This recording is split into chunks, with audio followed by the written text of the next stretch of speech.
August 4th meeting of the City of Palo Alto. My watch says 4. Well, it's wrong then. 6th meeting of the Historic Resources Board.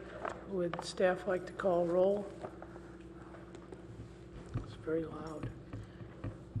Chair Kohler, Vice Here. Chair McKinnon, Board Member Bernstein, Board Member Bao, Here. Board Member DeSiquio, Here. Board Member Vandenberg, Board Member Wimmer. Thank you. Okay, I better catch up here.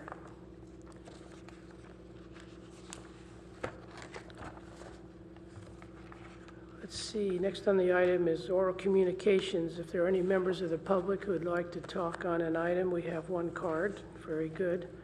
Mr. Wigwin Francios.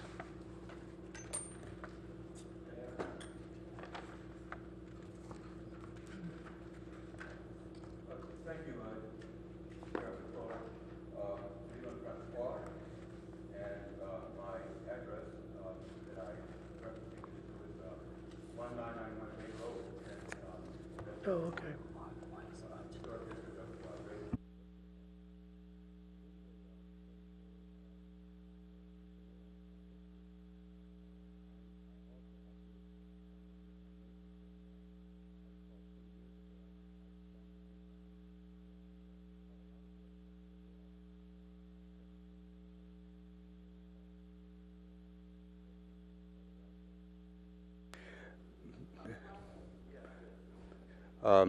Okay, thanks. Okay, anyway, I wanted to I told, the last time I came before this board was a couple of months ago. I think you had your retreat, and I told you I would keep you updated on some of the events that are going on the other end of town. And when I say the other end of town, many of you know what I'm talking about. And I was just mentioning to staff member Steve Turner that many of you know what I'm talking about when I say the other end of town, and that's East Palo Alto.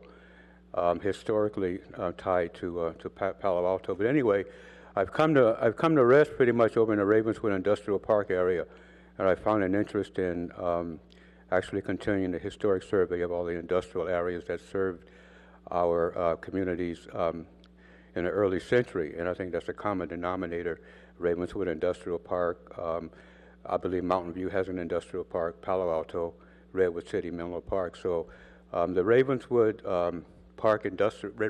Industrial Park Historical and Agricultural Association. I think that's probably going to be the proper title for the project I'm pursuing. But anyway, earlier I dropped some material off to you during the last council meeting. You may have had an opportunity to read some of the varied projects I'm working on. And if you have any questions, I'll be glad to answer them later on. I can leave you my phone number and my contact information. All this is associated with my efforts to organize a second decade regional meeting of Mid-Peninsula historians. And I think it's very, very important that local historians come together periodically and discuss the infrastructure of our cities and the agricultural infrastructure, utilities, et cetera, keep everybody going the right path. But anyway, I just wanted to come to you this morning and let you know that Ravenswood Garden Kits products, we do have an agricultural interest out there. We always have had. And Ravenswood Garden Kits products, we continue to manufacture our items, consumer items. And I brought a couple of items with me to kind of update you on what's really going on with the products that we're fabricating. Just give me a moment, please. Just for, we're kind of oriented towards education, and we're leaning towards sharing some of the agricultural development concepts with the local school children. So these are a couple of our back-to-school items. This is actually called the Other Apple Store, and it's a planter box. That's what it is, and it has all the contents in it for actually seeding apple trees. And I think it's an excellent item that the local children would be interested in. And when I say local, I mean the area kids. And of course, we're evolving into the season of the pumpkin, and the pumpkin factory. This is a character that's been ongoing with the project for quite a while. So these are the kind of items that we're entertaining now within under the umbrella of agricultural. Well, let's just say I'm trying to reinvent agriculture, and it's a long story behind that. But I'll be glad to talk with you later on in that matter. I have a contact telephone number of 650-518-4029. And if you like the electronic part of that, Garden Kits, that's one word, Garden Kits, ORC, that's short for Old Ravenswood Community at yahoo.com. So please let me hear from you if you have any questions, and I'll continue to keep you updated on the events on the other end of town. Thank you. Thank you. We'll keep in touch. The next card for oral communications is Mark Weiss. The microphone's on.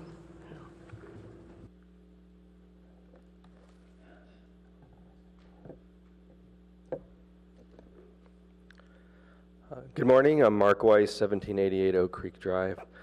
I've already spoken my piece about 456 University, so I'm going to abstain from talking about that today. This is actually, I'm reading from prepared remarks. It's actually published on my blog. My blog is called Plastic Alto, or you can type the words Good Humor Bar and building into a search engine, and you'll probably get a very similar, if not my exact remarks. Proposed monument at 261 Hamilton in Palo Alto in the shape of a giant Good Humor Bar with alphabet spelling building envelope.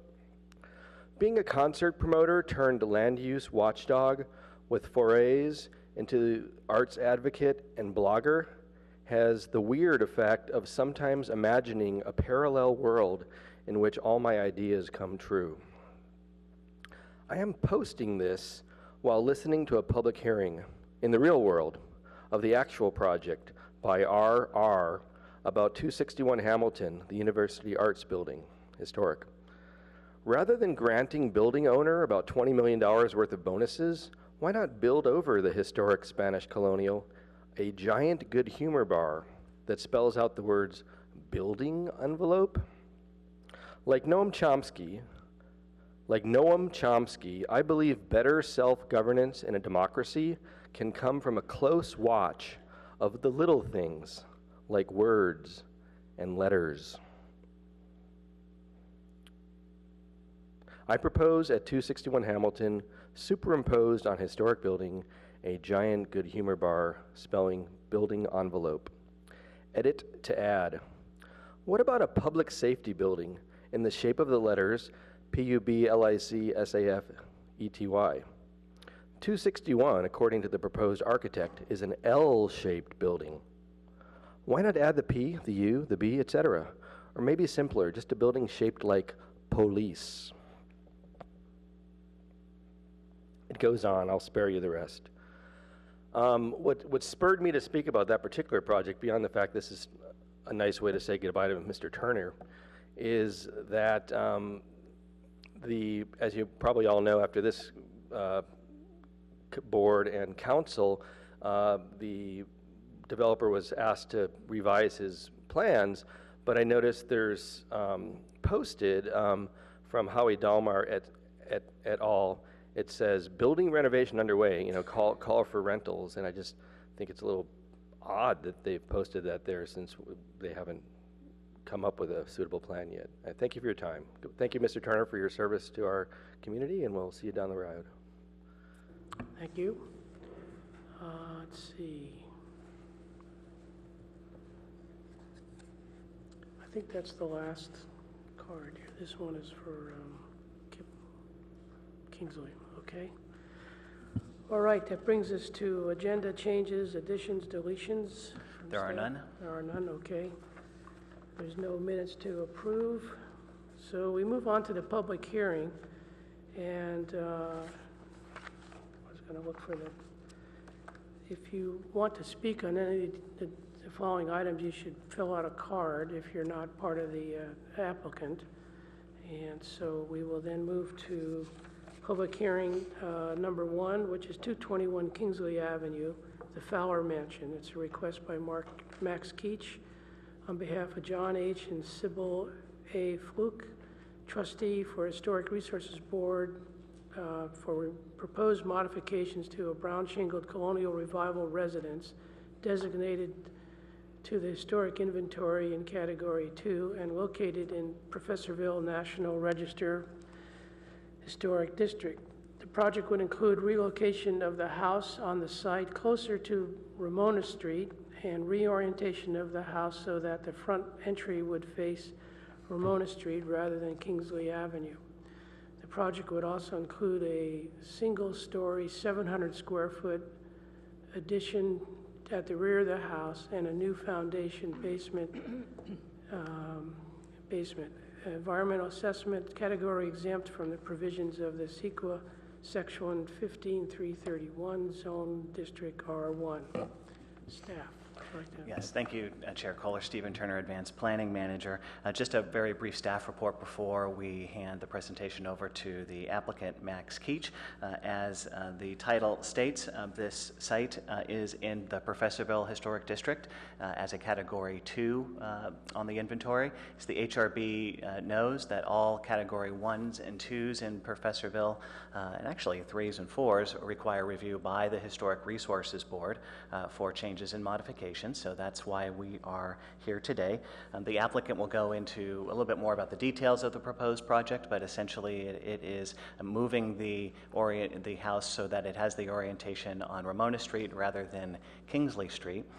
The board heard this project earlier this year in a study session and got the conceptual description of the project and was able to provide comments to the applicant at that time. Since then, the applicant has submitted a formal application for review, including historic review, but also for a home improvement exception to recognize the height of the building, which exceeds the current 30-foot height limit, and also an individual review application for the change in orientation to assess the house's compatibility with individual review guidelines, which are typical guidelines for development of two-story houses, single-family houses. So for today's meeting, we'll be focusing on the historic aspects of the project and whether or not the relocation and reorientation of the house on the lot changes in any way the historic nature of the house and the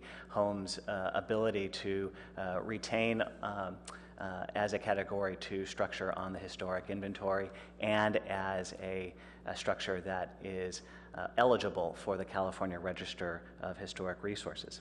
Staff has done the historic analysis and we believe that the project is consistent with the Secretary of Interior standards for rehabilitation of historic homes. Those findings are contained in Attachment A of your staff report, along with conditions of approval that staff is recommending that you can see in Attachment B. And those conditions include an opportunity for the HRB to appoint a subcommittee or to have city staff look at proposed revisions to the plans, mainly for the retention of mature landscaping elements and features around the property. As the board knows, mature and well-developed landscaping is a character-defining feature of the Professorville district, and if there are opportunities to retain some of that historic or some of the existing mature landscaping, then we would appreciate to do so. And I think in our conversations with the applicant has indicated that he would be interested in doing so as well. So we look forward to continuing the discussion about the landscaping and any other elements and other details that the HRB may want to see come back to them. So therefore, staff is recommending that the HRB recommend that the Director of Planning and Community Environment conditionally approve the project as compliant with the Secretary of Interior standards for rehabilitation as described in Attachment A, and based upon the following findings and subject to conditions of approval as described in Attachment B. With me today is Lee May. She is the project planner for this project and conducted the zoning analysis, the individual review guidelines analysis, and the analysis of the home improvement exception, and she can help answer any questions that we may have. At this point, I'd like to turn it over to the applicant for his presentation. Thank you.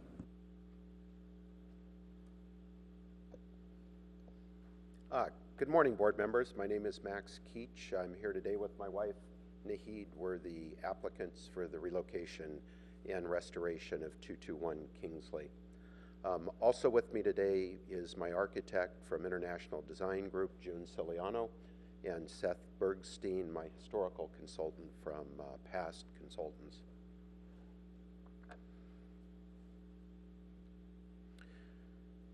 We were last before you on April 14th for a study session. A number of requests were made at that study session. I tried to address each of those in your packet. There is a moving plan. We've analyzed the move of the structure and believe that the building can be moved without damage on the site as proposed. There were a couple questions about future subdivisions to try and avoid the past problems that have got us to the place the building needs to be moved today. With the relocation of the buildings and the setbacks on all sides that remain, none of those setbacks are large enough to allow another subdivision to occur. So that puts the move of the building puts an end to any future problems with subdivisions. In your packet in Seth's material is the group of Sanborn maps together with an analysis of those that one of you had asked for at the last meeting. We've addressed some of the issues related to the historic Kingsley side, and I'll go over those when we look at a site plan in a moment. And then finally, I think the chair had suggested we look closely at the two smaller buildings, the garage and the guest house, for slope plane requirements. We've made adjustments to those, and I can report that all the structures on the property meet all the zoning requirements in their entirety, with the one exception of height. The building is and always has been a little under 2 feet over the 30-foot height limit as it sits. I won't revisit at this time all the reasons that we're left with a 10-foot rear or side yard on the building. We did that in detail at your study session. The history is in your materials. If there are questions remaining on that, though, I'll be happy to answer those. I would just like to summarize by saying we think the reorientation of the building accomplishes a lot of very nice goals. One of those is that it takes the primary elevations and faces those on the two public streets. It provides adequate rear, front, and side yards for the structure so that it's habitable without problems. It currently does not have a backyard on the house. It takes the wraparound porch and faces that porch, opens that porch up to the intersection of Kingsley and Ramona. We think that'll lead to a very pleasant streetscape and a pleasant environment for our neighbors in Professorville. And then finally, by solving this lack of a backyard problem, it provides enough incentive for an applicant like myself to invest in restoring this property. And with that restoration, I think that ensures the long-term preservation of the house. This is a photo montage. On the top, you see the existing Ramona streetscape. Here is the home in this location. You can see the Ritchie's residence at 1156, Ramona right here. This looks like a side yard, and when the subdivision was done, it was treated as a side yard, but it's actually the backyard of the house. 10-foot separation from the fence and the rear of the house. Here you see a photo montage where the structure is relocated as shown on the plans. It's centered in the lot between both the north and the south lot line. We have tried to reach out to all our adjoining neighbors. I've talked to a number of those. Nobody that I've talked to is opposed to the project, and you do have a very supportive letter from the Ritchies on 1156, which is our closest neighbor and the most impacted by the project. There are some concerns in the neighborhood just about how we treat things like some of the landscape screening, as well as primarily construction, traffic, and parking, and we'll continue to work with the neighbors to try and address those as best we can. The staff report suggested a couple of changes to the project that would be monitored with either a subcommittee or with staff. We are supportive of all the conditions the staff is suggesting, and I'd like to go ahead and propose a couple of modifications here now this morning from the proposal that was submitted to you. The largest one of those, and I think it'll please you, is in the material selection. The roof of the house today is a concrete asbestos tile, and we were proposing to replace that with a composite shingle. We're modifying that proposal here to do that in a wood shingle. So we've looked at that. We think it's viable and that we can support it in the existing structure, and so we're prepared to make that change. There were a couple of suggestions on the site plan, mostly related to landscape. One was to retain some elements of the hedges. There's currently a very large hedge. It's 7-8 feet tall that wraps the property. I don't think that hedge is historic, and I think it distracts from the public's enjoyment of this historic house because you can't see over it.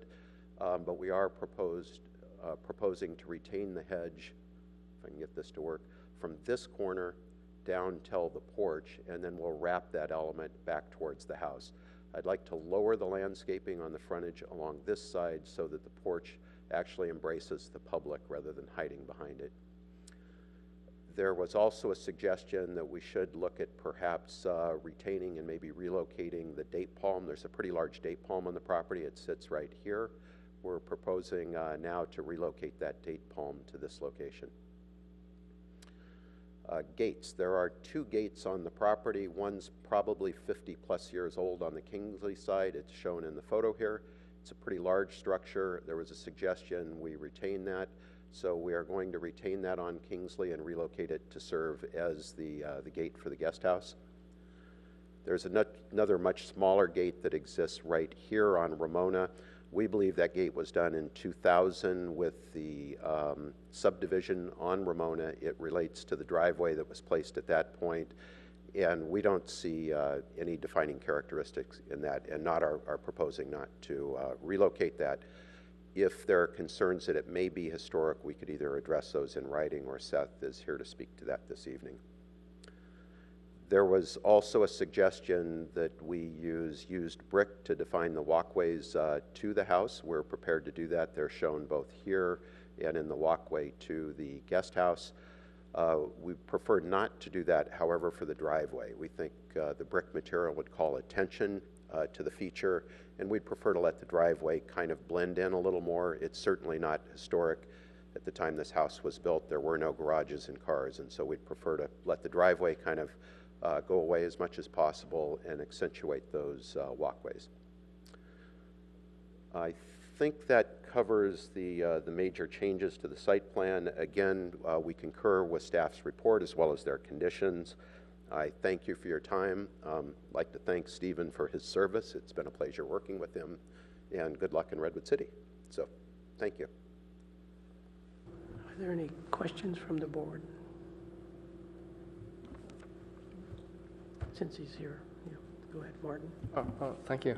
Let's see, and you represent yourself as applicant. Are you owner of the property, or are you the owner of the property? We're under contract to purchase the property, subject to your approval. So we'll be the owner next week, assuming you approve this project. Okay. You said if we approve the project, you'll become the owner? Is that what you said? We're in a purchase agreement to purchase the project. Right. The close of escrow is contingent on you approving the project. Okay, thank you so much. That's my only question.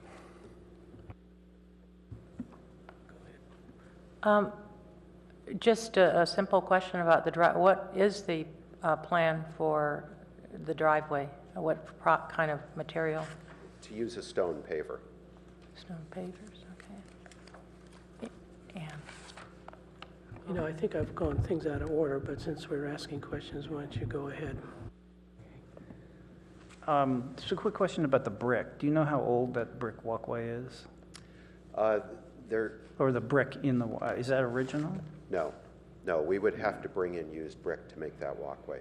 Yeah, when I looked at the site, it didn't look to me like that's historic fabric. So I think that we'll get there later, but if it's not historic fabric, I don't. It's not, and the brick we would put in would be new used brick, if that's an appropriate thing to say. It was suggested as a possibility by staff. I wouldn't do it if it was my choice, but it's not that big a deal. If it's important to either the board or to staff, we'd be happy to comply. Okay. We'll talk about that later.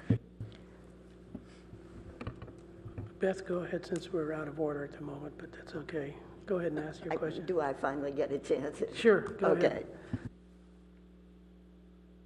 Okay. Go ahead, all right. I did have a question in terms of understanding what you were saying about the roof. Now, is your decision as of now wood shingles? Yes, to use wood shingles for the roof material. The application I submitted and the package and plans you have says it's composition, Right. but I'm asking to change that now. Can you tell me a bit about the fire resistance of these wood shingles? They were common materials at the time this house was built, and that's a good thing, but we also have had some fires lately that have reminded us that wood shingles are a problem. June Ciliano, the architect. To get a 1-hour rating for a wood shingle roof, you put a underlayment of a fire-rated roof material, similar to what you see in commercial buildings, rolled roof. That qualifies it to be a rated roof material. So that's And then you put the wood shingle on top of it. the solution there. All right. In terms of one thing that I would ask would be, how well trained are the workers who will be working on this building in terms of preserving historic fabric? We are only talking to selected contractors who've done this type of work in Professorville before, so they will be very familiar. And June will be on site. We will make sure that especially key components like the windows, et cetera, are properly handled, restored, and brought back. And so you're proposing to save the historic glass that's in them. As you know, it has a very different quality from the reflectivity of today's glass. Yeah, So- absolutely. They're leaded windows. They're quite attractive, and we're absolutely going to. But even preserve the plain windows have glass. Many of them have glass. There looked to be one on the front that was the small window on the dormer on the right that did not have the cross pieces on it, and it looked to be a newer window. Yeah, on the two primary elevations, which would be the front and the left, I believe all those windows, both first and second floor original, all of those are being retained. All of the windows on the right side, the side you're referring to, on the front half of the house, the front 2/3 of the house are being retained. The back third of the house, together with the rear of the house, have been modified in the past for both a kitchen remodel, expansion of a hallway and an elevator. Those are being replaced, and we're doing the addition at the rear of the house where prior modifications have already occurred. And they are wood frame windows. Do they pretty well duplicate about the size of? There'll be shape? sash windows that duplicate as precisely as we can the windows that are there today. They obviously won't be the leaded windows, but the shape and character of them will be the same. Mm-hmm. All right. Now then, you said that there would be monitoring as the moving is done. And if I'm understanding correctly, you are moving the entire house in one piece, is that correct? That's correct. So it will be lifted up, put on rollers, and Yeah, making that turn sounds complicated to me, but just the quick process is the house will be lifted with hydraulic jacks where it is. There will be a steel lattice work, a new structure put underneath it, much like a boat might float on the ocean. It'll then be put on rollers, and there will be a pin that anchors it, and it'll be turned around that pin when it rotates the 90 degrees. so that's the rotation process. Mm-hmm. Let's see.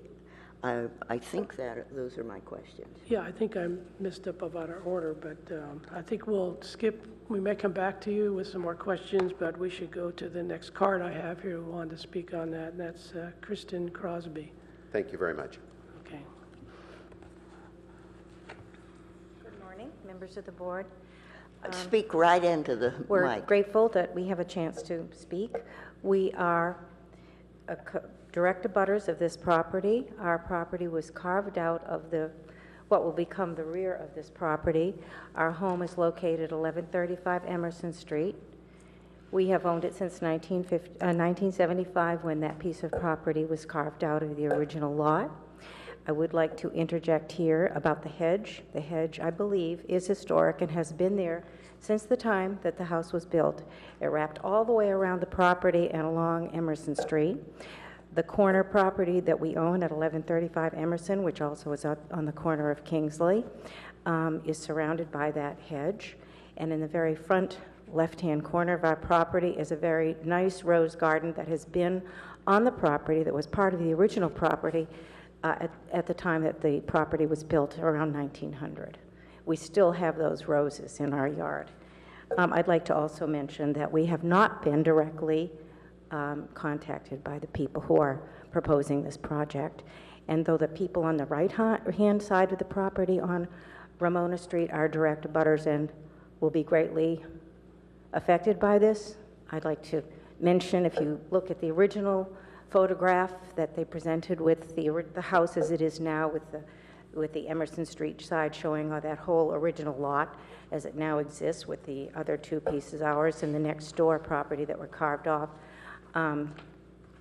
you will see that we are indeed going to be very greatly affected by this change. One thing that kind of bothers me about the presentation letter that accompanied all of this information that came to you with the plans for this project is the wording. It does not say that addition to the property is actually a separate structure. It just mentions that's an addition. So anybody reading that letter might think, oh, they're just going to add on to the house. It's in fact a separate structure. We notice in this drawing up here, the walkway, the brick walkway from the guest house, it looks like it's actually going to have, is it going to be an opening or a gate right onto Kingsley? One assumes so. There didn't seem to be any mention of that. You mentioned brick material and the location of the current gates on the property, but you did not mention that there'll be a new gate and a new opening onto Kingsley right next to our house. I'd also like to mention in the wording of the presentation letter that accompanied all the material, I'm going to quote from it. Lack of a rear yard and its awkward placement on the remaining lot fatally compromise its usability and hence the incentive to save and restore it.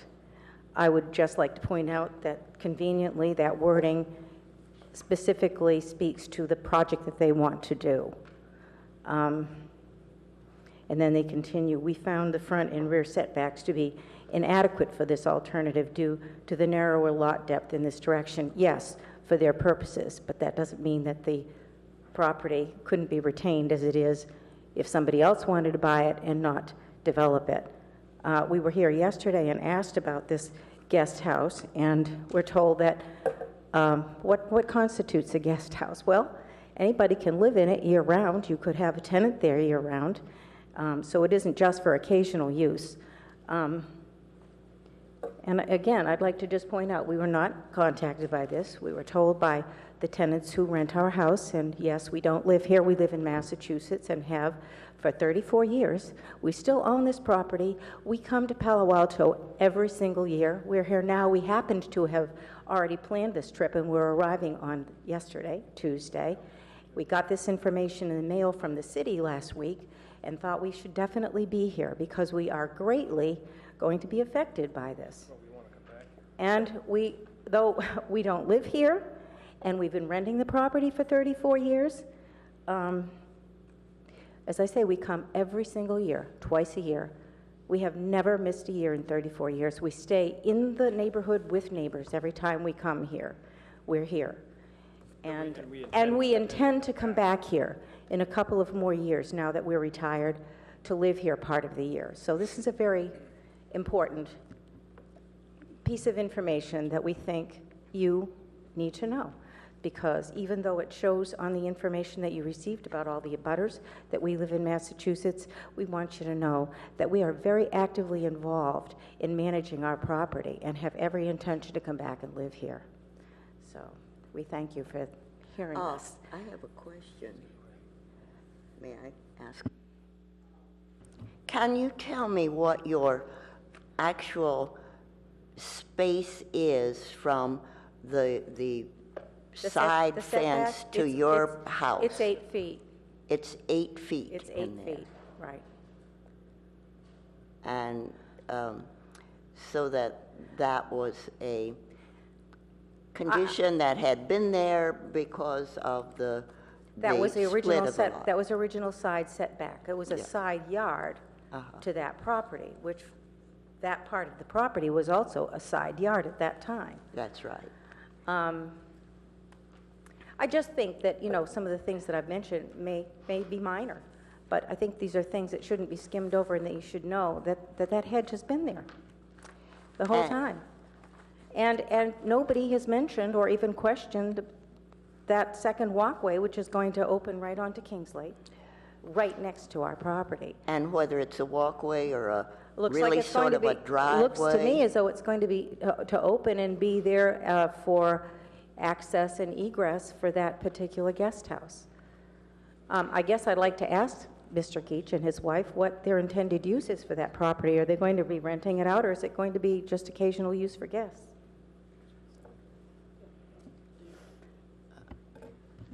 Just a quick question. You have a single-story or two-story house? It's a 2-story house. And you have any windows that look on this property? We have windows in our living room that happen to be, they're higher up on that property. They don't look out on the property. We have at the back of the house, yes, we have dining room that overlooks that side of the property. I'm actually most concerned about the second-story windows. Any Second-story windows, no.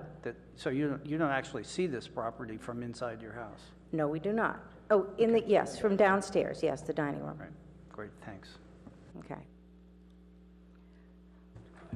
I'm not sure who can maybe answer just approximately, or how many feet away is the house right now before it's going to be moved on the property? As opposed to yours is 8 foot from the property line? Ours is 8 foot, but what I'm saying is when they add this guest house, Okay.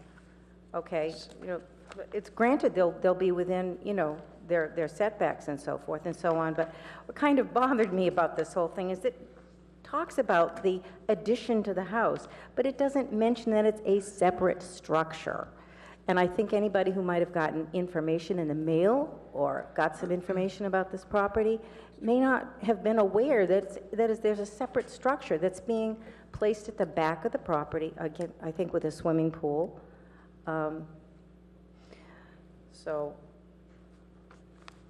Since we are the abutters that are going to be affected by what they do to the rear of this property, I just thought we should be here and we should make our comments. So I thank you very much for your time. Thank you for speaking. Anybody else have any questions for us? Okay, thank you. Okay. I have no other cards. Anybody else from the audience? That brings us back to the board for discussion and I guess further questions of the applicant if needed. Is this correct, staff? Is this appropriate? Okay. I have a couple of minor questions for the applicant. I'm kind of I know a lot about detached garages and structures because we've been doing a number of them. You have about three different ways you've drawn the garage. And so if you go to the page where you have your garage, well, like on page E7, you says, oh, this is existing, okay, sorry.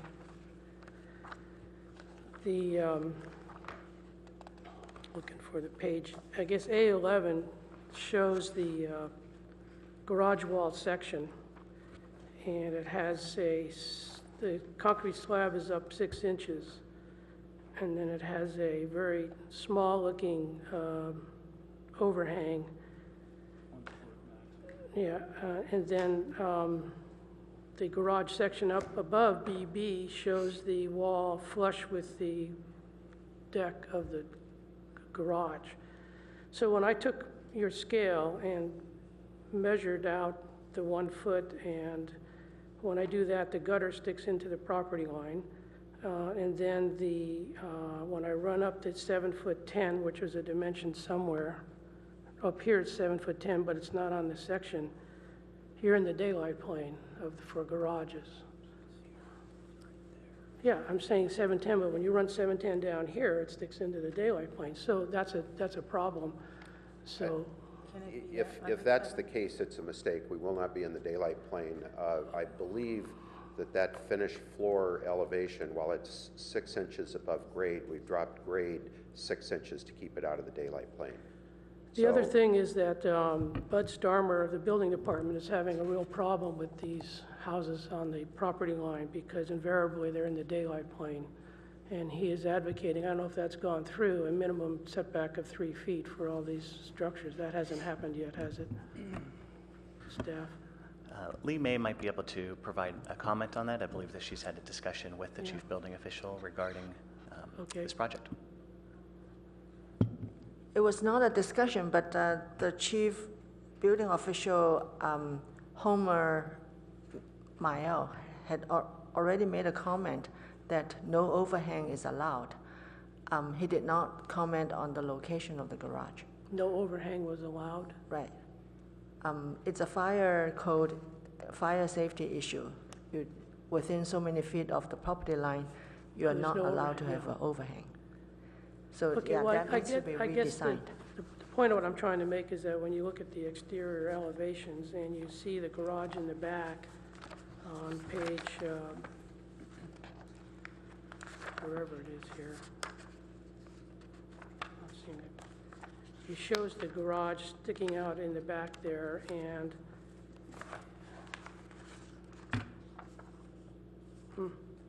where'd that go?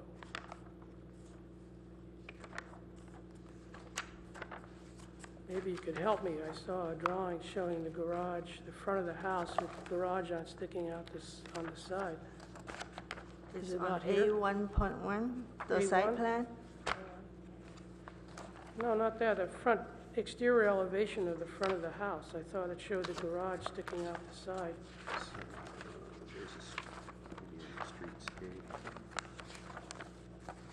But I guess what I'm trying to say is that the garage is a fairly important feature with the house. And I don't see it. It must have been the existing, maybe it's the existing garage.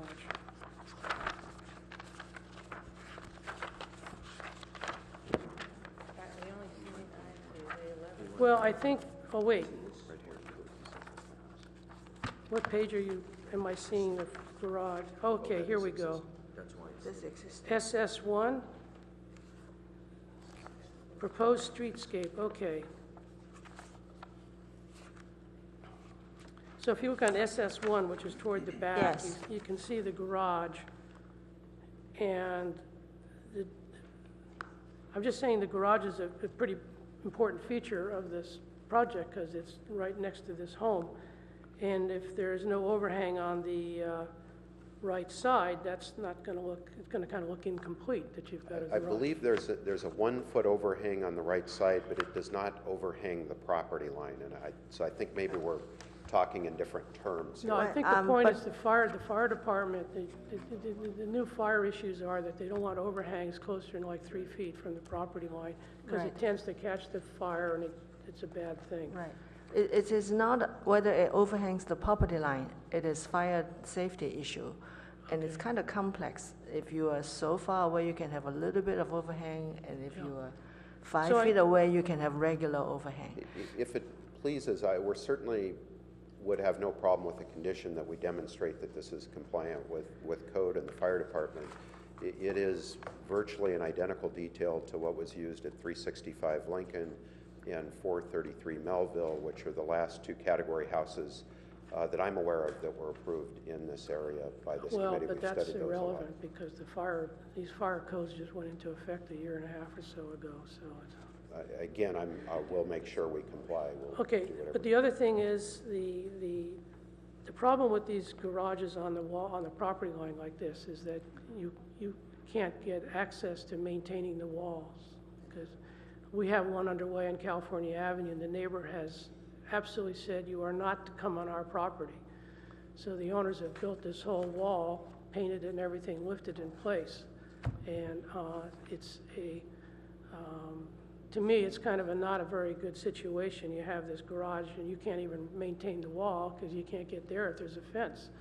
So I would think that's not such a good, on a home of this scale, to have this problem, to me, is not such a good thing. Other than that, I don't have any other questions.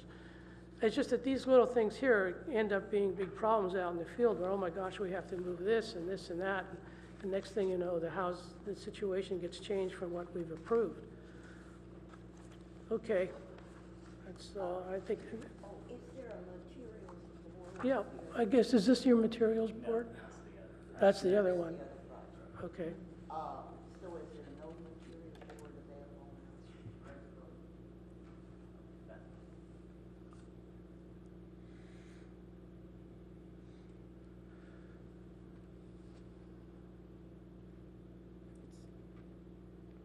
There was,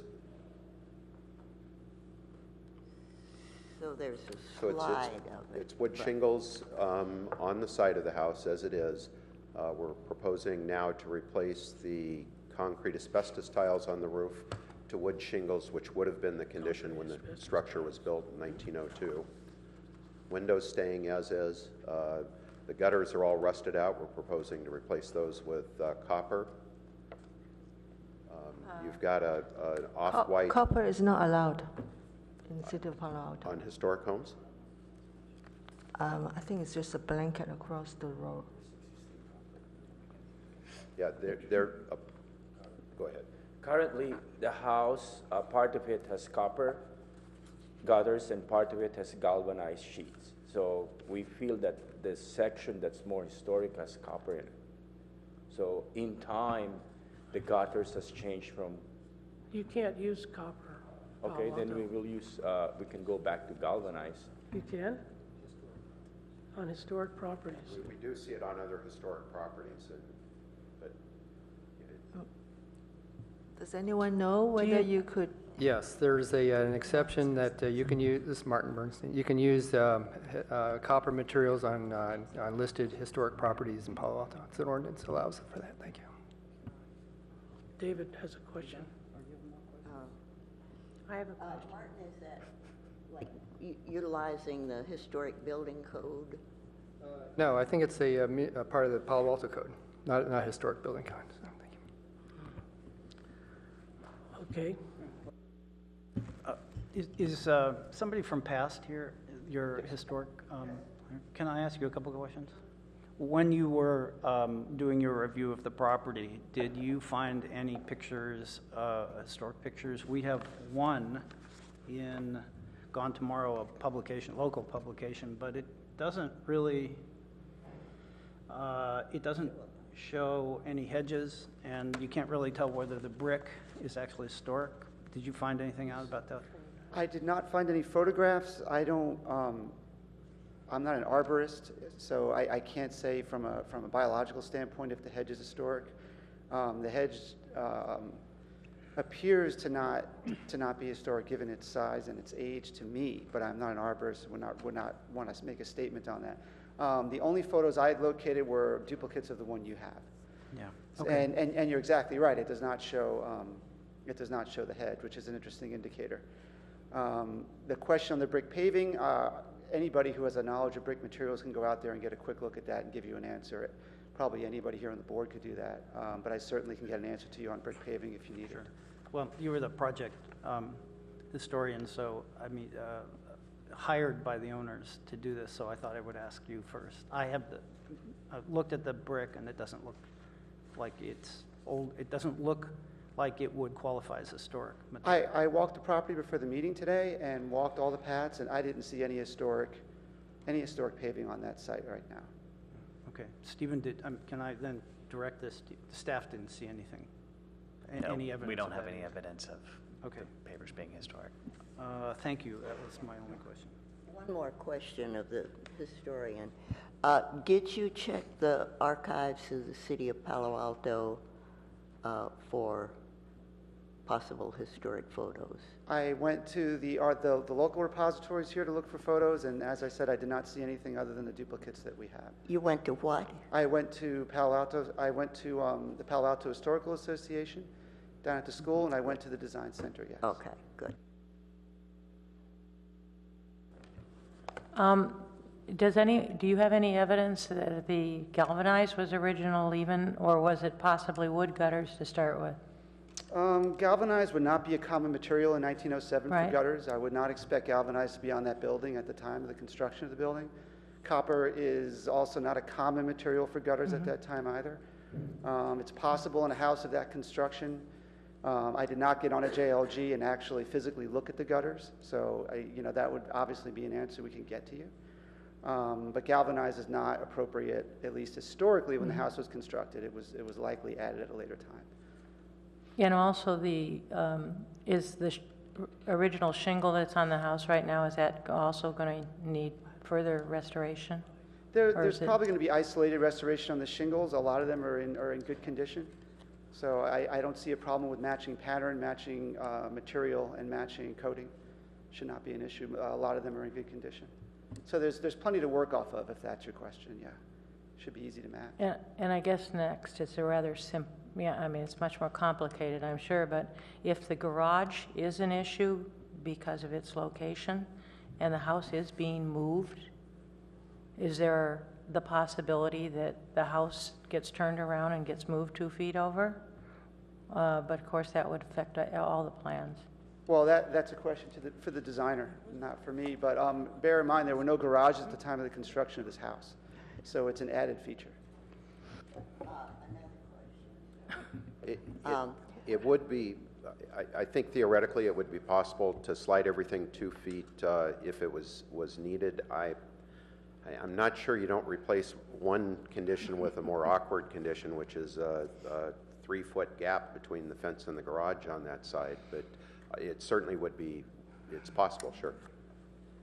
We need to, obviously leave here and go do our homework with the fire department to make sure that what we've got is appropriate and supportable. Mr. Chairman, could I suggest we deal with this issue in the motion, because I think this is not a historic issue for us. I think this is a code issue, and we don't really have jurisdiction over codes. I'm assuming planning staff is not going to allow anything to be built that doesn't meet code. And if the fire department has weighed in on this, then it seems to me the fire department should have already made that statement. And the last time I looked, the building department was not taking over the planning department and doing its job. I'm pretty sure you're going to stay in business. So Bud Starmer is a very hard worker for the city, but he's not part of the planning department, and his interests are different than the planning department's issues. So that said, what I think we can do is deal with this in the motion, and I'd like to move forward with that, or to the board discussion. We really haven't had a discussion yet. Beth has one last question. I have one last question. Now then, on the main structure, are you removing all of the shingles before it is rotated? Are there any shingles that could be saved, or is it going to be complete new shingles? I believe our intent is to remove the shingles before it's rotated, restore the shingles, and then place them back, but not try and move it with the shingles on it. When you say restore the shingles, do you mean new shingles put on? Well, I think there are a number of conditions on the building. There are shingles that are old. I don't know how old, but they've got rot, discoloration, other things that I think would need to be either steam cleaned or somehow restored on the surfaces. There's a lot of replaced shingles that are of a slightly different color and pattern. We want to get rid of those. And then on the back side of the building, there's a whole new set of shingles that wrap the corners that are a completely different color. And so we need to get all those back to a consistent color and shape. And I'm assuming that we will probably have a subcommittee that will review some of these materials. But will the shingles all be tinted in a particular color? Will they be fresh, raw-looking shingles? What? We will stain them. We haven't gotten to the point of whether that's a clear stain or whether it has a slightly darker brown tone in it. Or tone, okay. I think that's it. Okay, we will now move on to board discussion. Could I just ask staff what they are expecting from us today into this project? Well, staff is recommending a motion for approval. That's the staff recommendation, that the project to move the historic house with an orientation on Ramona Street is supported by the Secretary of Interior Standards for Rehabilitation and subject to the conditions of approval. Thank you for the summary. I just thought everyone ought to be able to hear that. Board discussion, comments? You want to say something? I have a couple questions for staff, please. This is an application because there's an HIE. That means this before us, it's discretionary, not ministerial. Is that correct? That's correct. I'm glad the neighbors came out to speak today. One of my concerns is about the future of the preservation of the whole district, and that brings up the idea of lot splitting. May I ask staff, what's minimum lot size in this neighborhood? It's 10,000 square feet. 10,000. The R1 10,000 zone district. Oh, I see. Okay, good. Okay, that suggests that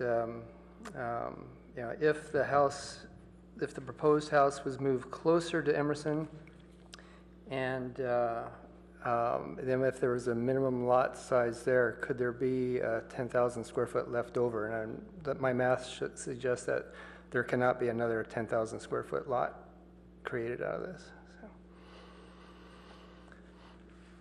So that addresses my concern about a possible lot split. So, yeah.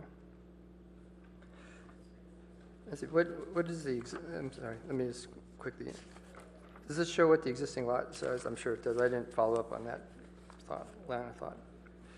The existing lot size is 19,000, I believe, 674 feet, change under 20,000. So you may not be able to split it just on the fact you couldn't get two 10,000 foot lots out of it. Right, okay. It's on the cover sheet of the plans. But okay, great. Thank you for that math. Good, yeah. Could there be an exception to a lot size, minimum lot size in Professorville? Can there be an exception to the minimum of 10,000 square foot lot size? No, there can't. You can't get any sort of exception to split the lot with a smaller lot. That would not be allowed within the district. Okay, that addresses my concern. Thank you. That's all. If it's appropriate, Mr. Chairman, I'd like to make a motion. Okay. I would like to move that we adopt the attachment B, which is conditions of approval, which approves this project as submitted, with the provision, I think this goes without saying, but I'll say it for the record, that staff make sure that we don't have any non-complying features in the garage, since that seems to be an issue. I would like to, on item number 9 in this conditions of approval list, have an HRB subcommittee approve materials. And it also refers to an historic planner, and I'm not sure who that is right now, since Dennis has retired. So I'm not sure that I want to include that until I know who that person is. I'd rather substitute a subcommittee for that. I'm sure whoever is selected for that position will be more than competent, but since I don't know who it is, I don't want to move forward. Did you include the landscape? Landscaping is part of the part of the submittal, so anything that's on a set of plans is there. So that would be my motion. I think that covers everything that you need. Obviously, in this list of conditions, we are verifying that this project meets the Secretary of Interior standards for renovation. I think that was a critical component of this. Anything else that you need, staff needs to make this a complete motion? No. Would you accept a friendly amendment? Depends on what it is. Okay.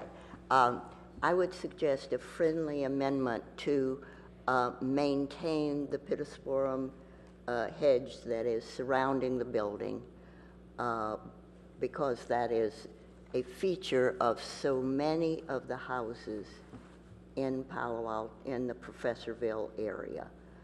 And so, would that... Sorry. I was asking questions about that hedge because if it were historic, then I would be happy to save it, but without evidence it's historic, I think it detracts from the public's enjoyment of this incredible building. And so I have no, I don't really want to add that as a condition. I would respectfully disagree because looking at the size of the stems and branches and comparing it to some of the newer hedges that have been put in, it appears to me to be quite old. Did we have an arborist confirm that? I'm not an arborist, so I can't make that decision. If we had, Beth, my feeling is if we have evidence that that is actually historic fabric, I'm more than supportive of maintaining it. I just don't want to put that condition on without having some...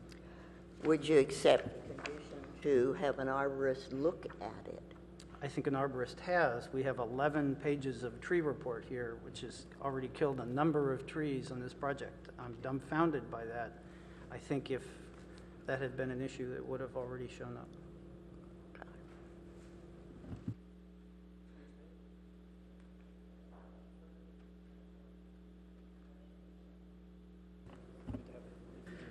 There's a motion suggested by Beth. Is there a second for her motion? I'm not sure. Can we? Yeah, we've closed the public hearing, but should we make an exception? Well, let's get through the motion. Okay. So Beth has proposed, is there a second for her proposed motion? Should we split that off as a separate vote? That's what we're doing. What? Well, I'm asking if there's enough support for your recommendation that the hedges Yeah, be... that's what I would like to know as well. And it doesn't seem to be a second for you, so... I'll second the motion to discuss her proposal of landscaping. The discussion is, the second would be to have it as a separate motion? Yeah, let's do it as a Yeah, I separate second it as to entertain that as a separate motion. I move that we ask for an arborist's report on the pittosporum hedge. Yeah, I Is don't there- think we... So we're ahead of the game here. I think what we have to do is vote on the first motion, and then we can... Well, you have to get a second and then discuss. We have to get a second, yes, and then we can go to a further amendment, right, that's the term. So there's been a motion to approve the plans per the drawings with a few exceptions as mentioned by Board Member Bauer. Is there a second for that, to do that? Chair, if we approve that motion, then that would include the landscaping as presented? Yes. So should we talk about should the board discuss a landscape motion first? Well, we have to take a vote that we're in favor of the first motion, then Which would include the landscaping as presented, right? landscaping as presented. And then if we discuss landscaping, if the board changes the landscaping requirement, I think that would probably work that way. I don't think, there's not a problem with that, is there? I don't think. Well, I believe there's two ways of doing this. There's either a substitute motion and then a second on that and then discussion, or there's a friendly amendment to the motion. But I believe if you are doing a friendly amendment to the main motion, there does need to be a second to the main motion. I don't want to include that in my motion, so then it seems to me it has to be considered in a separate action. A substitute motion. I move a substitute motion that requires an arborist opinion as to whether the hedge is 50 years old or older. I don't know. I have an opinion that perhaps if you're going to address just the hedge, maybe the whole landscape plan, as well as moving 3 mature trees that may have been there, that probably are original to the site from the beginning. It might include the whole landscape project instead of just the hedge. Chair Kohler, I just want to make a staff comment on the conditions of approval in attachment B, number 4. The applicant shall review the landscape plan with the city staff or HRB subcommittee at the HRB's discretion with the intent to retain significant landscaping features on the site. So in staff's recommendation is that we do recognize that there are some landscape features that probably ought to be retained. We don't know specifically what those are. I think the board identified some of those, but that the HRB subcommittee could actually be that body to take a look at the specific details. And if at that time the subcommittee wishes to have an arborist report prepared, then that would be the direction from the subcommittee, and those issues would be resolved at the subcommittee level. Now, the board may also wish to bring the landscape plan back to the full HRB if that is also at your discretion. So there's a number of ways to do it. Staff is recommending that a subcommittee or city staff be formed to look at landscaping. So what you're saying is that the landscaping is covered within the original motion? There's an opportunity to further study the landscaping as part of the staff recommendation. All right, and I think that, what are we going to do without you? Yeah, really. So, Chair Kohler, can I then clarify my motion? Since Stephen has pointed out that this landscaping is in fact included, I want to make it clear, my motion is to actually activate subcommittees of this board, every place in these conditions that's mentioned, and substitute it number 12 for the historic planner. So any place that says historic planner, we would have the subcommittee deal with this. So I think that resolves this problem, and we can, if the other board members want to bring it back to the full board, I have no problem with that. I think the subcommittee can probably handle this, though. So is that acceptable? I believe that would be acceptable if we have a several-member board. Can't have more than 3, I think. Can't have more than 3. Okay. So there's been a motion presented by Board Member Bauer. It's been seconded. And all those, I guess, any more? Who seconded it? I thought you seconded. No. You thought about seconding it, but you didn't. No, she was seconding Beth's motion. Okay. Second It's been motion. seconded. There's a discussion if needed. We've sort of been discussing it, so. So I wanted to make a couple of comments in this portion where the board talks about this. I think this project is extraordinarily well thought out, and I want to compliment the team that put it together, owners, architects. It's tough moving anything in an historic district, and my concern about any alteration of this sort is that we lose the character of the district by 1,000 cuts. That's the term used in many of the seminars we take. I think in this case, this actually improves this building. And as Board Member Bernstein pointed out, as long as this property can't be subdivided again, then I think this will be another real trophy for the city in the Professorville district, along with several that we've already reviewed and have been completed, these projects. Excuse me. I'm not as concerned about the roof material becoming cedar, because cedar shingles don't last anymore, and composition shingles have far greater value in terms of their fire protection. I don't think you really see it in this building. By the time you get up to 3 30 feet. People are not going to be looking at that. I understand it's not original fabric, but there are many materials that we don't use anymore because they're not as good as other ones. In particular, think that insulated glass is very important in buildings because it prevents moisture getting into the building, and that means the buildings last longer. I have that opinion on this board. It's not shared by everyone, but where we can save material, I want to do it, but I don't want to be saving material at a great expense to the owners who are spending huge amounts of money to rescue this building from what would obviously be decay. So that said, I'm hoping the rest of the board will support this motion and we can move on to our next review project. I would like to respectfully disagree with some of that. I have great trepidation about moving this building. It is a cornerstone of our Professorville district. It's an anchor. I will divulge, I have visited at least the front steps of this building, and it is a very spectacular house. And we've not had particularly good luck with moving buildings lately. And so I would like to stress real caution about the moving of this building and the unexpected things that do come along. So I still have great worries about that.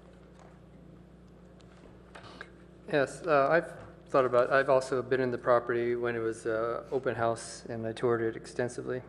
And the feeling I've had about what this house does in its current location for the Professorville Historic District, I mean, it's really almost like a gateway building the way it's located.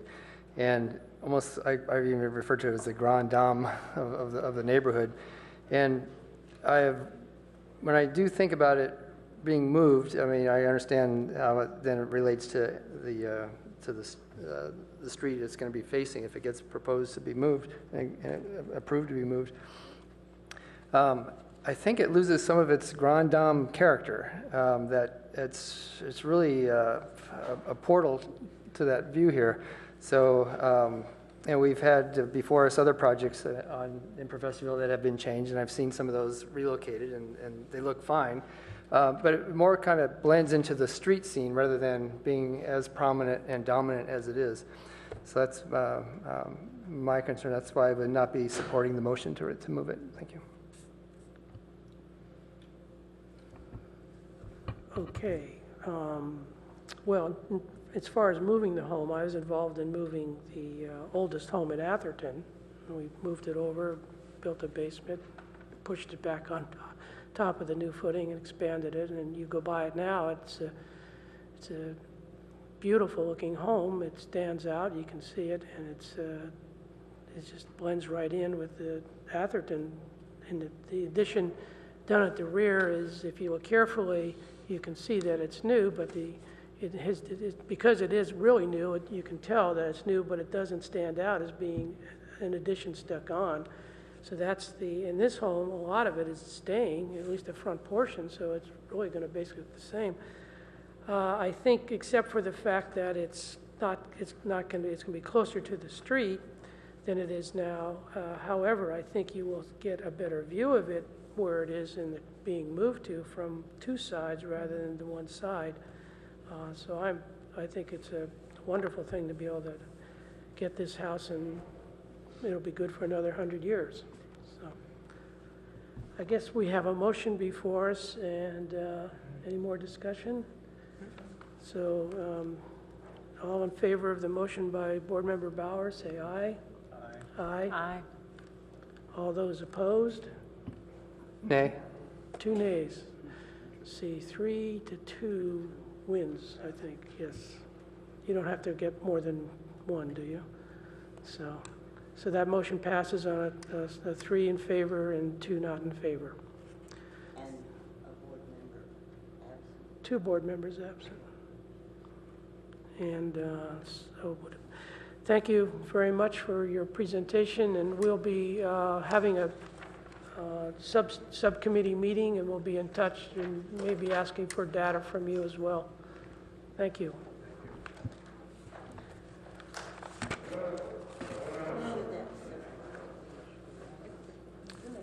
I think we'll, at some point, decide on a subcommittee. We probably should have, pull all the,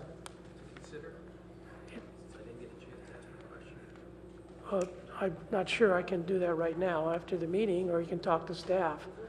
What is the question?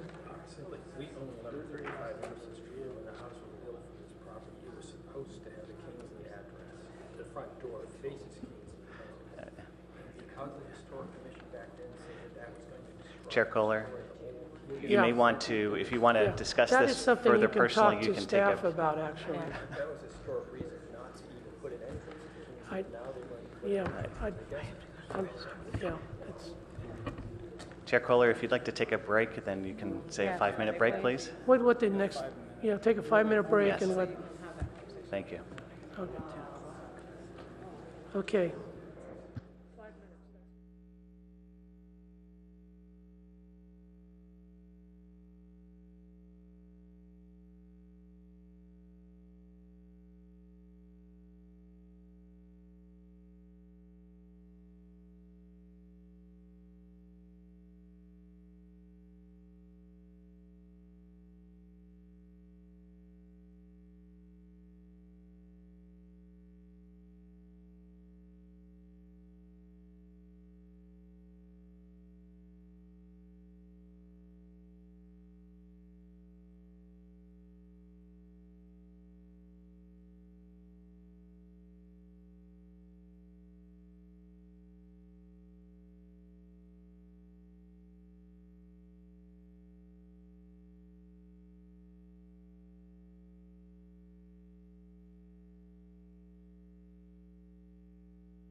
Come on, you guys, let's go. Let's get going so we can.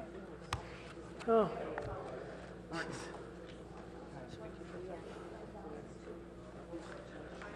Okay, we're going to move on for item number 2. Where's my guidebook here?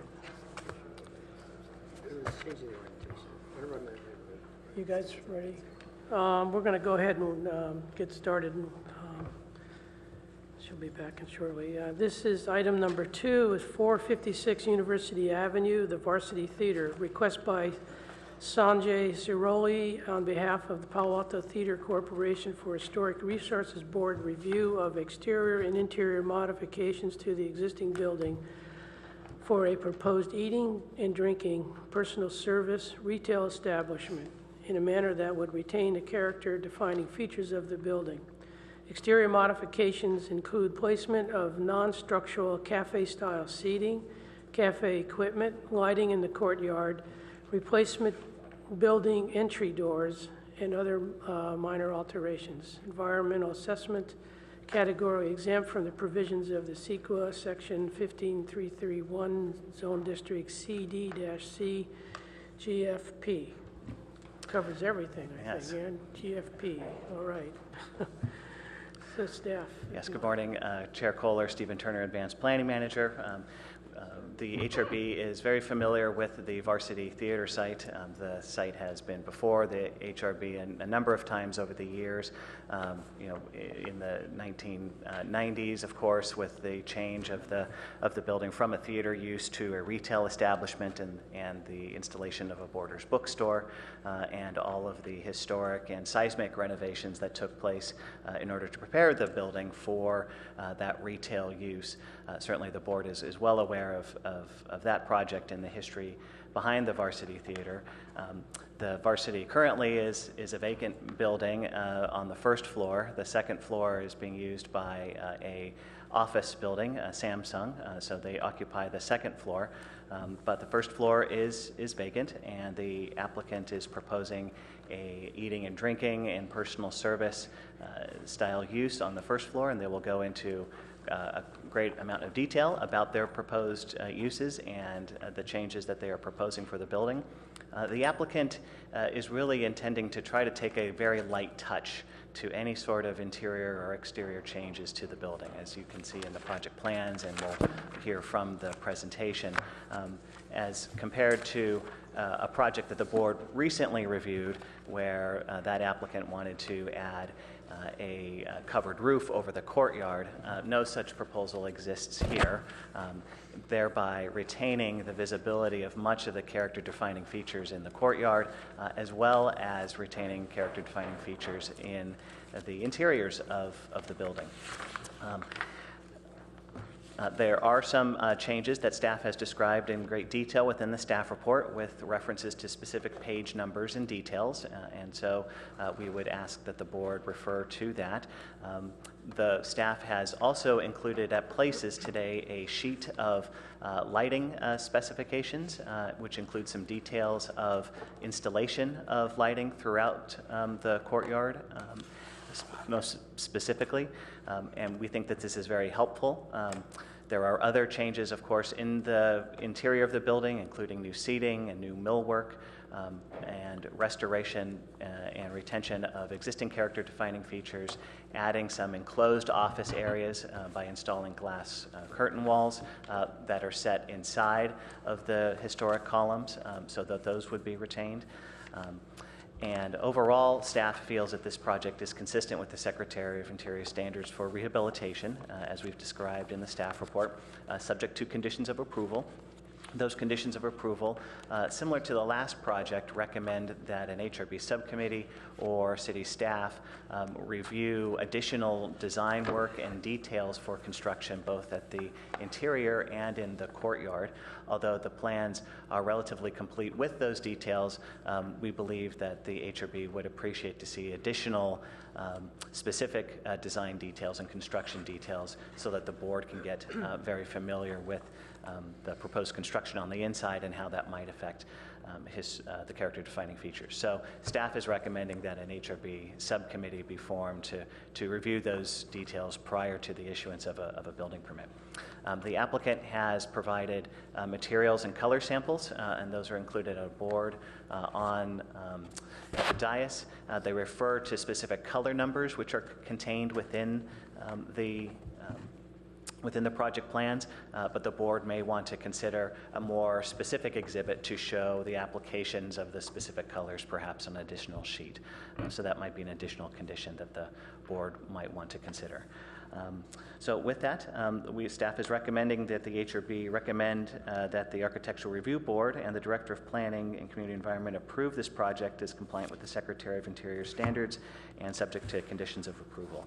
I will mention that this project will be going to the Architectural Review Board on, I believe, August 21st. So you'll be making your recommendation directly to the ARB, who will then make a recommendation to the director. So that concludes the staff presentation, and the applicant is prepared to present the project. Just to clarify, it's just for us up here and those listening, that our approval today will then trigger them moving on toward ARB approval and eventually permit. Is that correct? That's correct. Your recommendation, whether for approval or denial, will be forwarded to the ARB, and the ARB will consider that as part of their discussion. And then the subcommittee would meet to clarify other items that we're not reviewing today. Is that part of what you're saying? Well, the staff believes that there are other details that the board may want to review, specifically regarding the millwork and other details that are not fully developed at this point, but that the applicant can prepare and then present to an HRB subcommittee. Okay, I just want everyone to understand where we're headed today. Okay, let's see. Where's my guidebook? Here we go.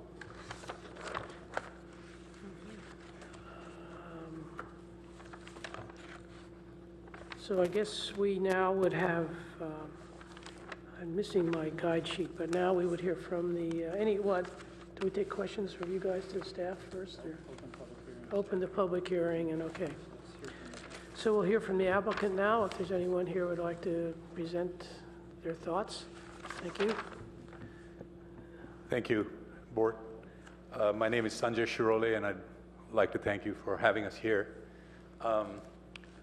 First of all, I wanted to say that HANA House is a vision of our chairman and founder of the company that I represent, which is SAP.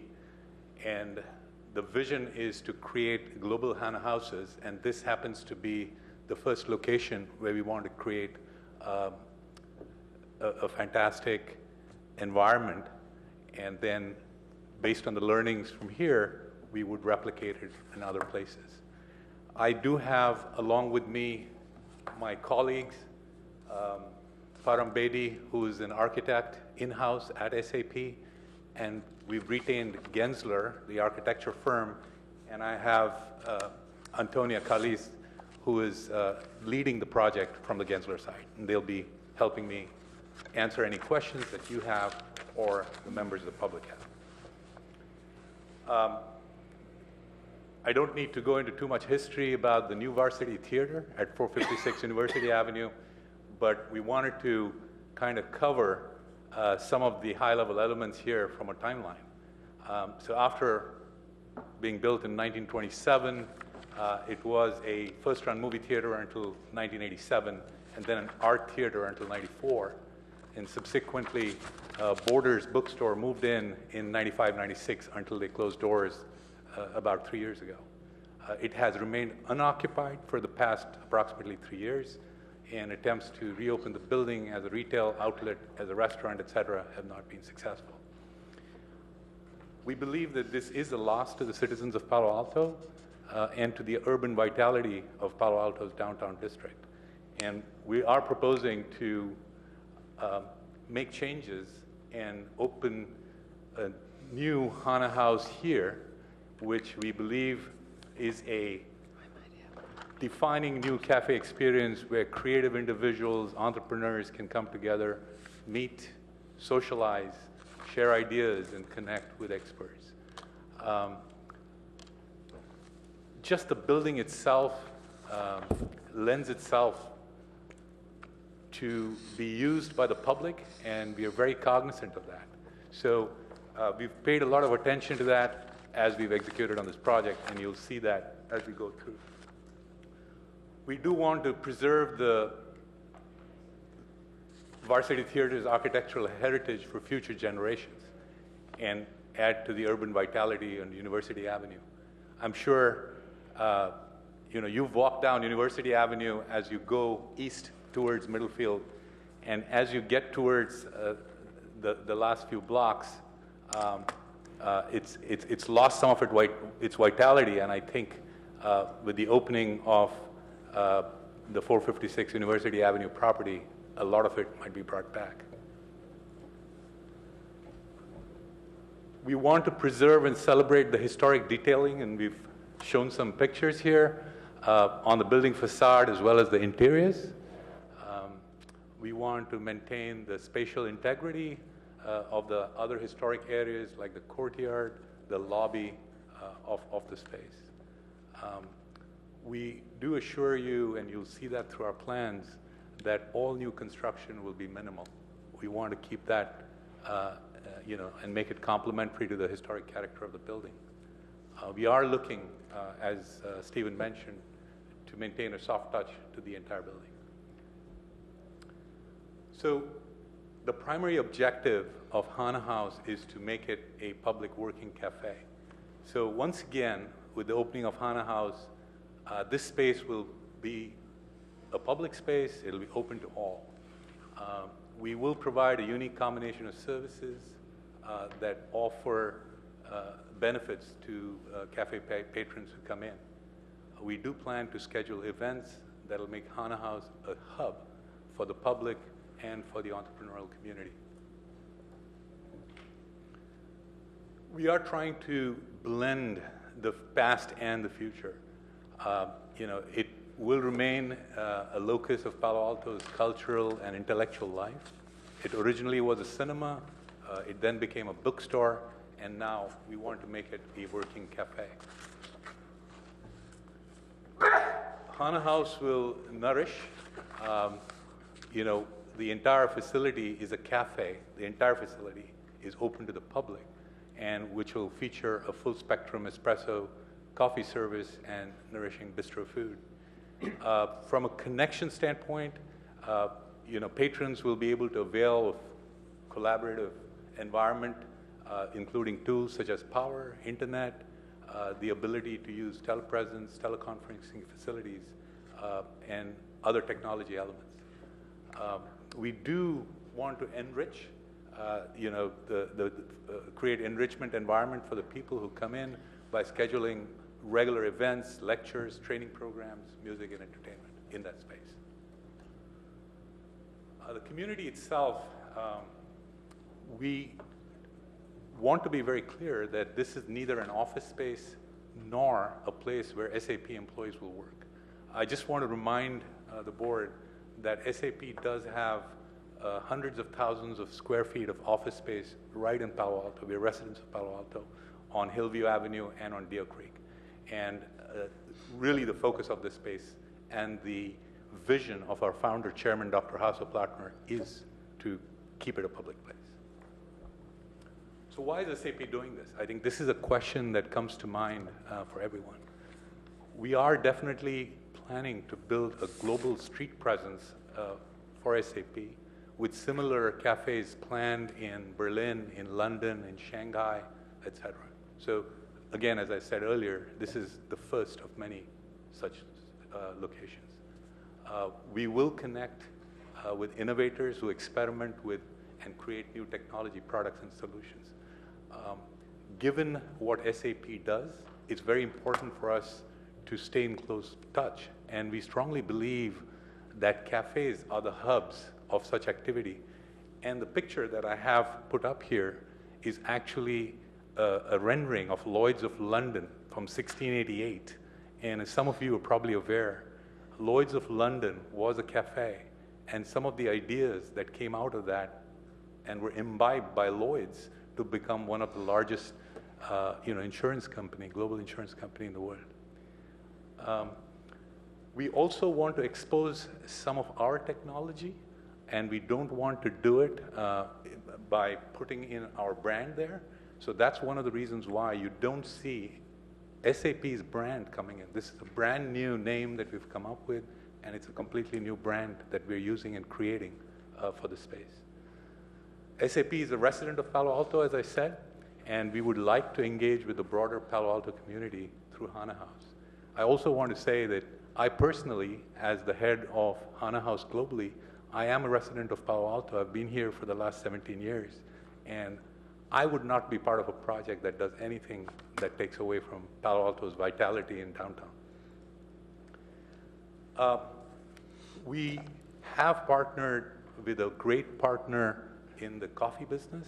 So we've signed a partnership with Blue Bottle Coffee, and we strongly believe that Blue Bottle Coffee, along with SAP, we've been long admirers of Palo Alto's energy and ingenuity. Both the entrepreneurial spirit, the passion for perfection, all of that aligns very well, and we're very excited to have them as a partner in downtown Palo Alto. With that, I'm going to transition over to Antonio, who will talk a little bit about more of the details of the property, and I'll be happy to take questions if you have any. Thank you. Good morning. We, like Sanjay mentioned before, we are very excited to be proposing this project in front of you, primarily because we believe that we are bringing back to the public a building that deserves to be part of the daily life of Palo Alto downtown. What you see on your screen and the documents you have is a render plan of the first floor, which is the area that is currently unoccupied in the building, that describes some of the application of the material board that you have. As it was mentioned in the staff report, we are proposing use the courtyard as a space for gathering and patrons to enjoy the space, which is a feature that we believe has a potential to really invite a lot of patrons to sit in that beautiful space. And then we bring that same use into the historic lobby of the building and throughout the rest of the space.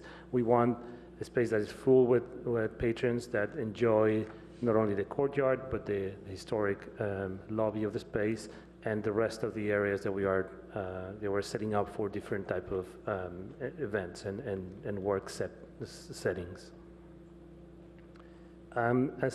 As was mentioned in the report, and as everybody knows, this is one of the gems on University Avenue in terms of the historic nature of the building. We want to celebrate each and every one of the features of the building. Very intentionally, we're basically not touching anything. We're just keeping the structure intact, both on the exterior and the interior. This is some of the pictures of the existing space as it currently sits.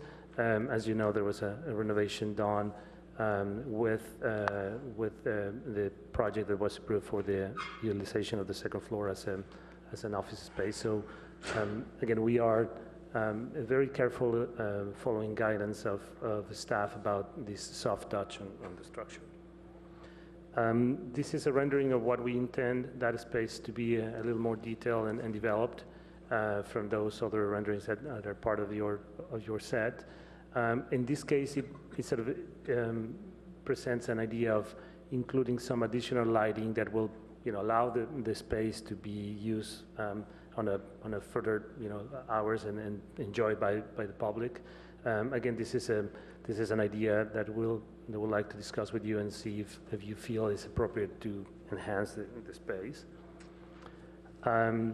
One of the this is a rendering of the interior of the space. We have carefully placed the support areas of the cafe by utilizing the infrastructure and the location where the borders used to have a coffee operation. So we're doing that. So we're keeping that same location. So sort of keeps in mind the memory of how the space was used in the past.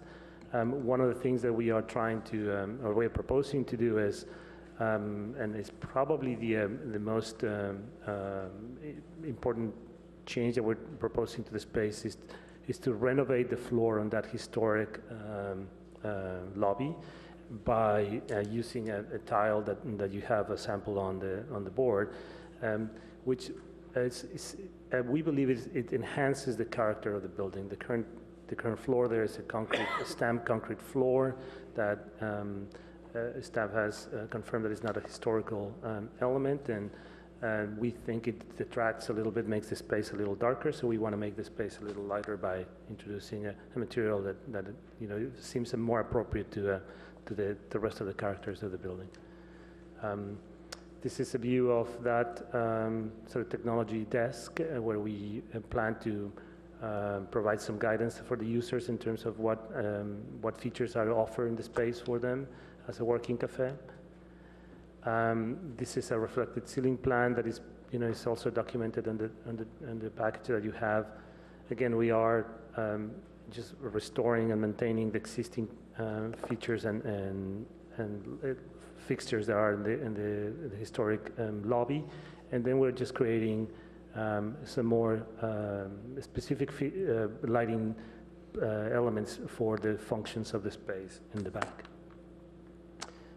It's important to note, like it was said in the report, that we are proposing a removable and just not fixed outdoor furniture in the courtyard. It's nothing that gets attached in any way to the existing structure. And finally, you have a sample of our material board that we are developing. This board that you see on the screen has a little more development in terms of some of the fabrics and the loose furniture that we are intending to use as part of the furniture of the space. Again, we as a global practice in terms of the design, we're very excited to be part of this initial project and then collaborate with SAP and HANA House on doing and connecting and keeping Palo Alto being sort of the forefront of these spaces in terms of community and experts.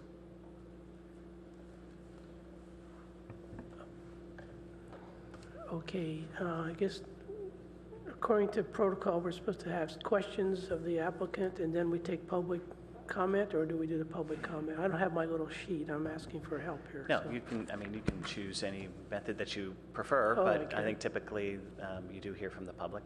Okay. So we have one card from Herb Borak, if you'd like to come forth. If anybody else would like to talk, you just fill out a little card and drop it off. 3 minutes, it says. Okay.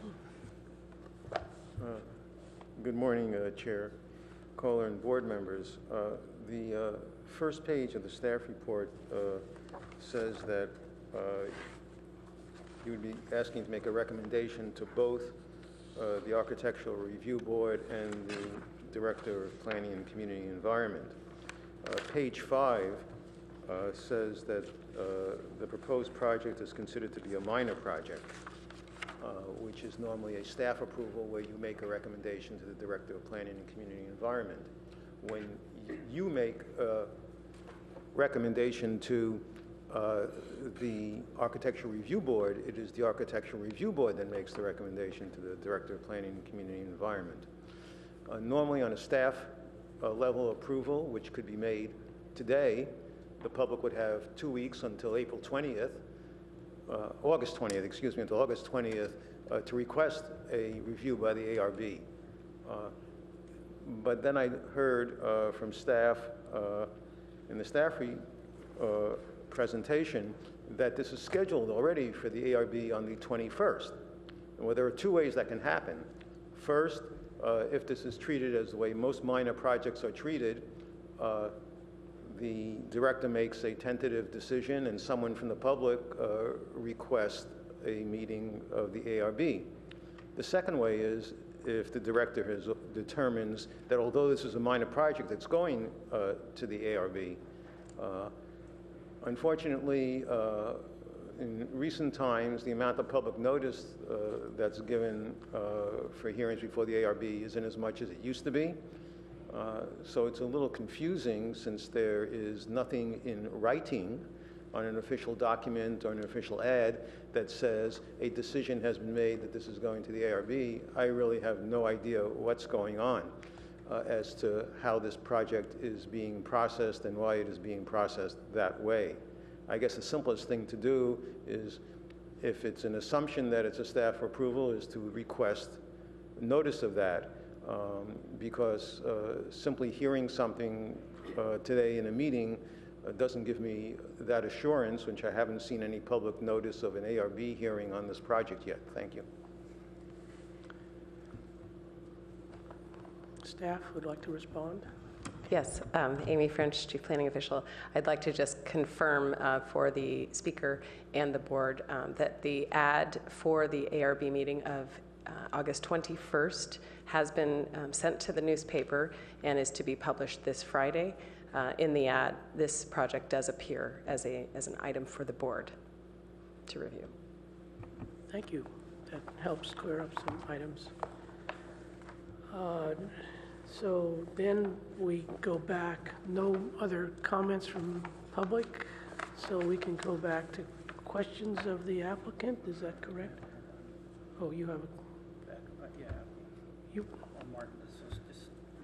Well, let's flip a coin here. You mean Start at that end. Start at that end, okay. Okay, I have a question for Sanjay, please.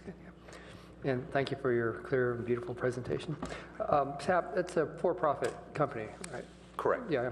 So as far as your for-profit business model, I've read one of your goals is to hopefully expose SAP products and technology to innovators. Correct. So that'd be the way to achieve one of your goals for profit in this Correct. space. And my question is on the other beautiful rendering you showed where the public was in the courtyard. So that's just free for any person to walk through, or is there going to be a gatekeeper and you need reservations, or is there like a keep out unless you have business with us, or? No, this is really for the public, completely for the public, and we're not going to have any membership or any gate check to come in. Okay, great. Thanks. That was my question for Sanjay. Thank you. You okay, Martin? That's your only question? That was my, Yeah, so you're that's okay. my question for Sanjay. Okay. I've got other questions So coming far. up. I have several questions, and maybe you could enlarge on a few of them. I guess to start with, the furnishings are all movable, and I like the whole picture of what you're trying to accomplish, I think, is wonderful. But I've seen a lot of open areas in Palo Alto that have suffered tremendously in the winter because their patios. I like that it's open, but do you have any plans in the winter when it might be raining for a week? You're still just going to use the movable umbrellas, 2 movable umbrellas. Is there any plan for heating in the patio? So under the eaves on the sides, there are heaters already that are installed. Yeah. Okay, so there are some existing. Correct. I wasn't quite sure, and I don't know that it's on the board there. I read this early hours this morning, cork walls. I'm not sure what that is or what it would look like or whether it's presented on the board. Cork. Yes. Is that for noise abatement, or? The space is a fairly large space, and the way that we are trying to furnish the space in terms of the finishes, we're trying to keep a certain control on the noise, and it doesn't feel that it's a big warehouse where noise just bounces off every side. There's a feature in terms of the idea of why we're using cork and how we're using it, which is try to create by using it at the 2 ends of the space, it sort of creates the aspect of this big room that is contained by these 2 elements that visually will just make a big room out of it. So it's a simple installation, like Stephen mentioned before. There's some construction details that we still need to work out in how we attach that cork to the perimeter walls of the space on the two sides of the not the historic part of it of the building, but the back side. I can probably go back to a floor plan to describe that.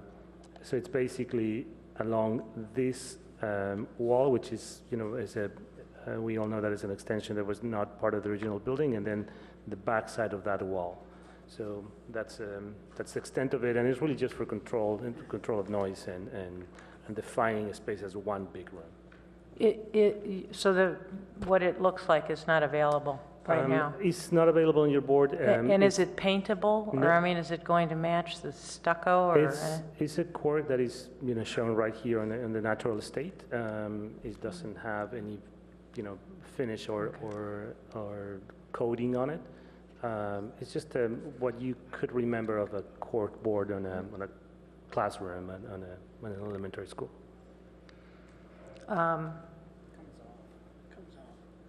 Okay. The next question I had was regarding the flooring in the lobby area and the board there. When it says it's ceramic tile, but is this the actual product that's going to be used? That's the product that we are considering at this point, yes. It doesn't appear to look like ceramic tile to me, but it is stamped. Yeah, it is a ceramic product, and it has a very rich... And the next question that I was a little unclear about, when you've spoken about the doors that are being replaced, I think we're speaking about the doors between the courtyard and the lobby. Is that correct? That's correct. And I'm not sure what is the treatment or what doors are going to be in place where there's now chain link, Yeah. Our documents show that those existing gates remain the way they are. So that's what we are putting forward you in terms of the decision. I'm sorry, Roger was. I was interrupting her. Yeah, sorry, no problem. I was saying that our proposal, the documents that you have proposed to keep the existing gate, the retractable gate in place as part of our proposal. There's another permitting process by the landlord that has discussed with this commission and the board an idea of replace that existing gate with something that is retractable and has other characteristics. But that's a separate permit and separate process that is happening in parallel to ours. So for us, we're proposing to maintain the gate that is there, works for our purposes of closing the space at night and opening it up when it's regular business hours. So that would be open air all the way to, it would remain that morning, noon, and night. It will remain the way it is, right? Correct. It's sort of more like a work furlough kind of gate. I mean, it's very just old chain link. Yeah, I just want to add on that the gate that is on University Avenue right now, which separates the courtyard and the sidewalk, that is under a separate application, which is currently being reviewed by the staff right now and will be proposed as Stephen and his team. They will address that. But the door that we're talking, I think, is the door from the entrance to the building. Right. I'm not sure if that's your question or you were No, I was talking about from the sidewalk, and I think that's kind of a critical component. Yeah. Thank you. Yes, I wanted to get a little better picture on the cork walls. The cork that I'm familiar with comes in rolls, and it's cork that's been smashed and gets spread out on a wall.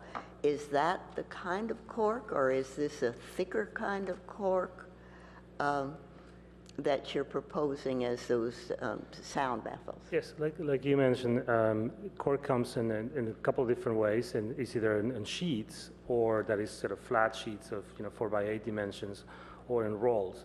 So our development of the drawings is at a stage that we are getting into that level of detail and how we're gonna, if we're gonna use a sheet product or a roll product. We'll probably decide on something that has the least amount of seams, so it feels like a continuous surface along the wall, and it has a certain thickness. We are considering a thickness that is between 1/4 of an inch and 1/8 of an inch. So it's a very sort of, thin material that gets attached to the wall. And this was would be something that a subcommittee could look at before. Correct. That's the recommendation of the staff, that once we develop the final details on it, we review that with a subcommittee. Okay. I'm still having some difficulty picturing exactly what you have out at the street, because there is the little covered area which has sort of typically been, unfortunately lately, a place where homeless people tend to get in out from under the weather. And exactly, now do you have gates there, or do you have it open so that people could go in there at night?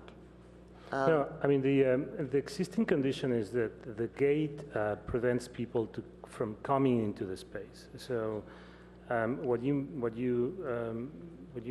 want is to maintain that level of openness on the street. So once the gate is retracted and pushed away, the entire space, the sidewalk, flows into the courtyard. It opens in. Right. So, we have seen, and Sanjay and myself, who are residents in Palo Alto, we have seen some of the activity that happens at times. It's something that we know is part of having an operation in the sidewalk and in the University Avenue. So, but I think the intention for us is really to celebrate the space and have as many people seeing the opening and coming to the space. So it's an important part of it that remains open and accessible for everyone. On the interior, I had questions about those plastic panels that you were going to put in between the arches to create the little side meeting spaces.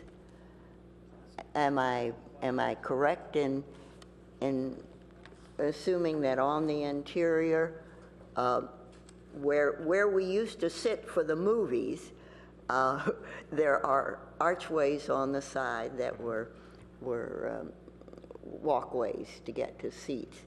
And it looks like there's a plastic panel that gets fit inside of each of those arches.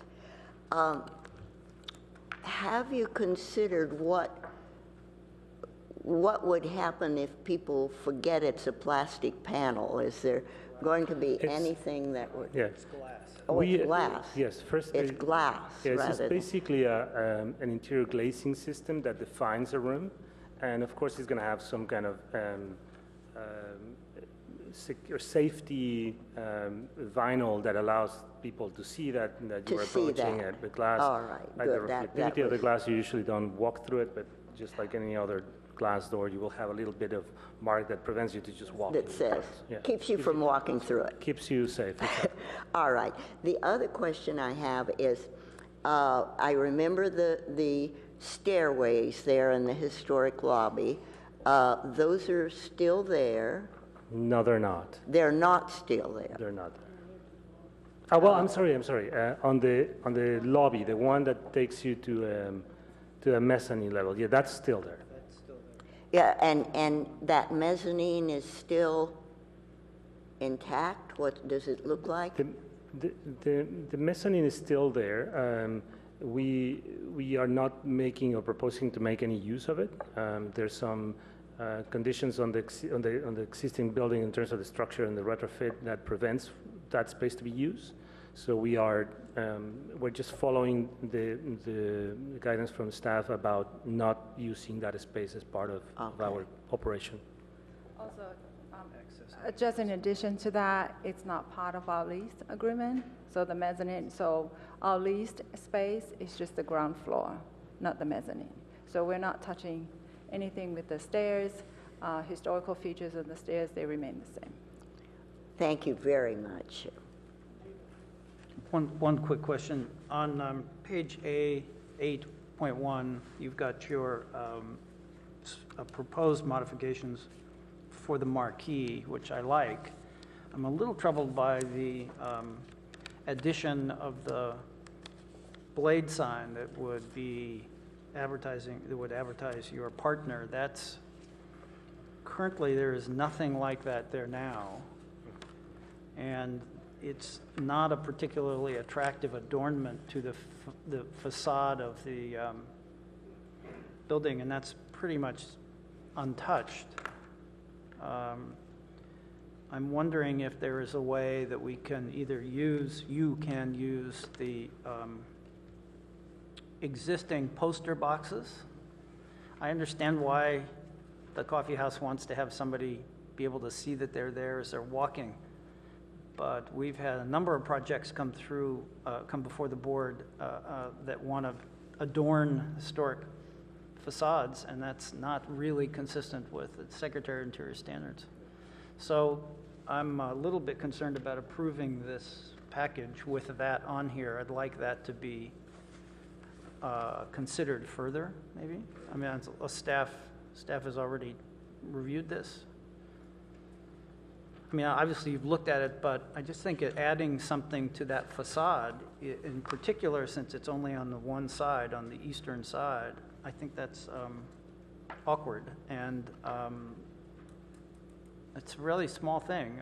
I like the rest of the project. I think your proposal is basically perfect in terms of trying to leave everything as untouched as possible.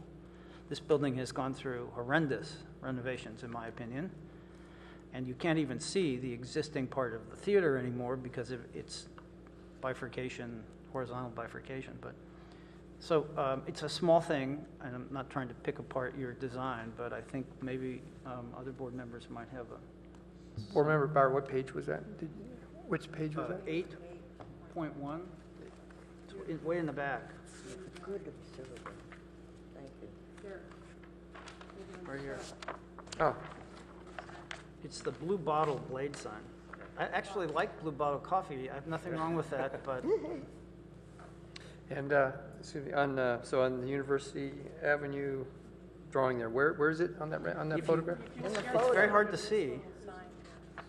Oh yes, great. Thank you. Thank you for that clarification. It's a small blade sign that we really, precisely because we wanted to just touch this little, that soft touch approach that we're taking to the building, use.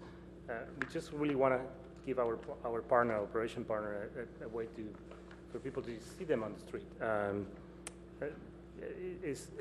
We were happy to discuss, the details of it, the extent of it, and if it really needs to be gone.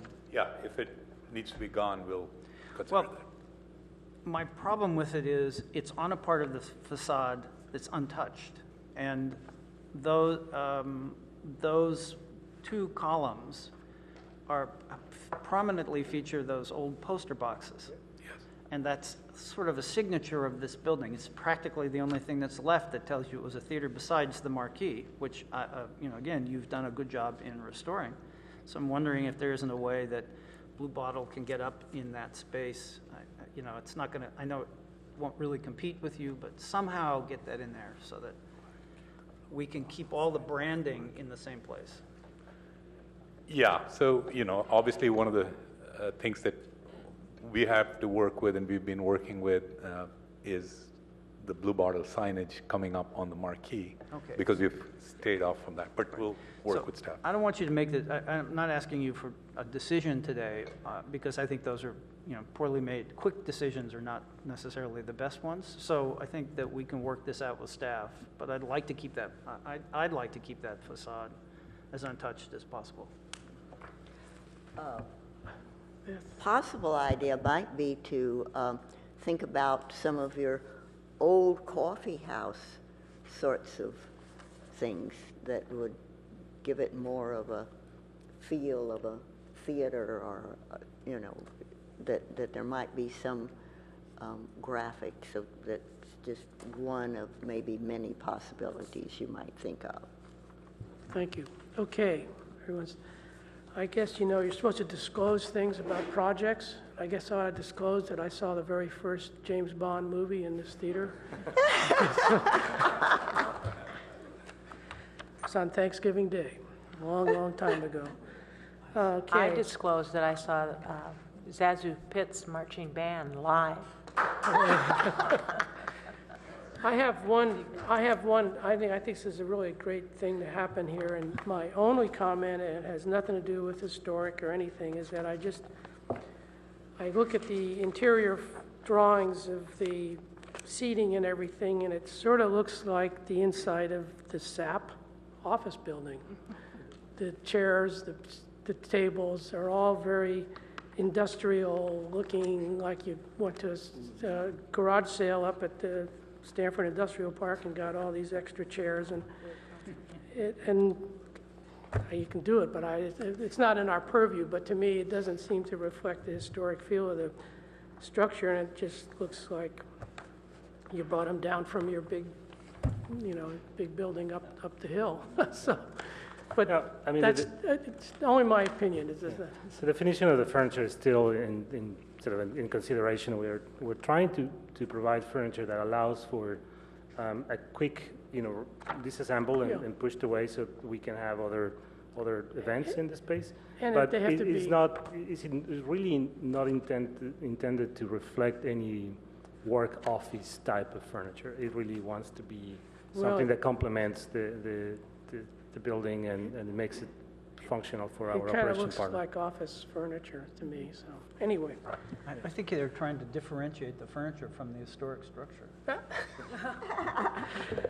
okay. Any other comments? What's staff expecting from us today? Is this the same thing? Yeah, it's very similar. Staff is recommending that you make your a recommendation of approval to the ARB, subject to the secretary findings and subject to conditions of approval. Okay. And I would add to that, what we would certainly pass on comments related to the blade sign, which is something the ARB will also be looking at if it's included in the package and asking those hard questions as well. So someone needs to make a motion. I've got questions for the architects, please. Okay. So I have a question for both Antonio and is it Parnbete? Yeah, fine, yeah. Okay. For both of you. This reference page A3.1F. If you can take a look at that.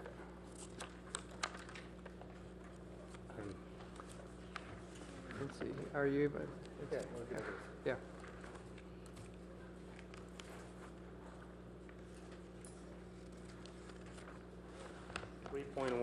A3.1F.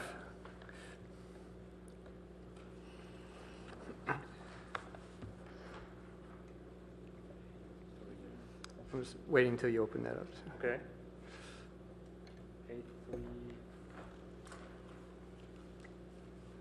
That's probably A3.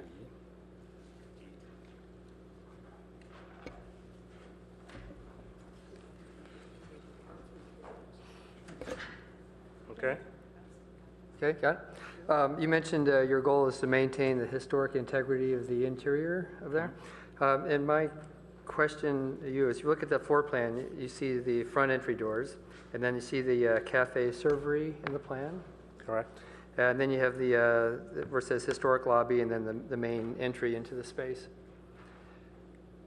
Okay, and then where it says cafe dining, will you have any need for acoustical control between the historic lobby and the cafe dining space? Right now they're showing there's no acoustical control there. Will there be a need to add acoustic control between those two spaces?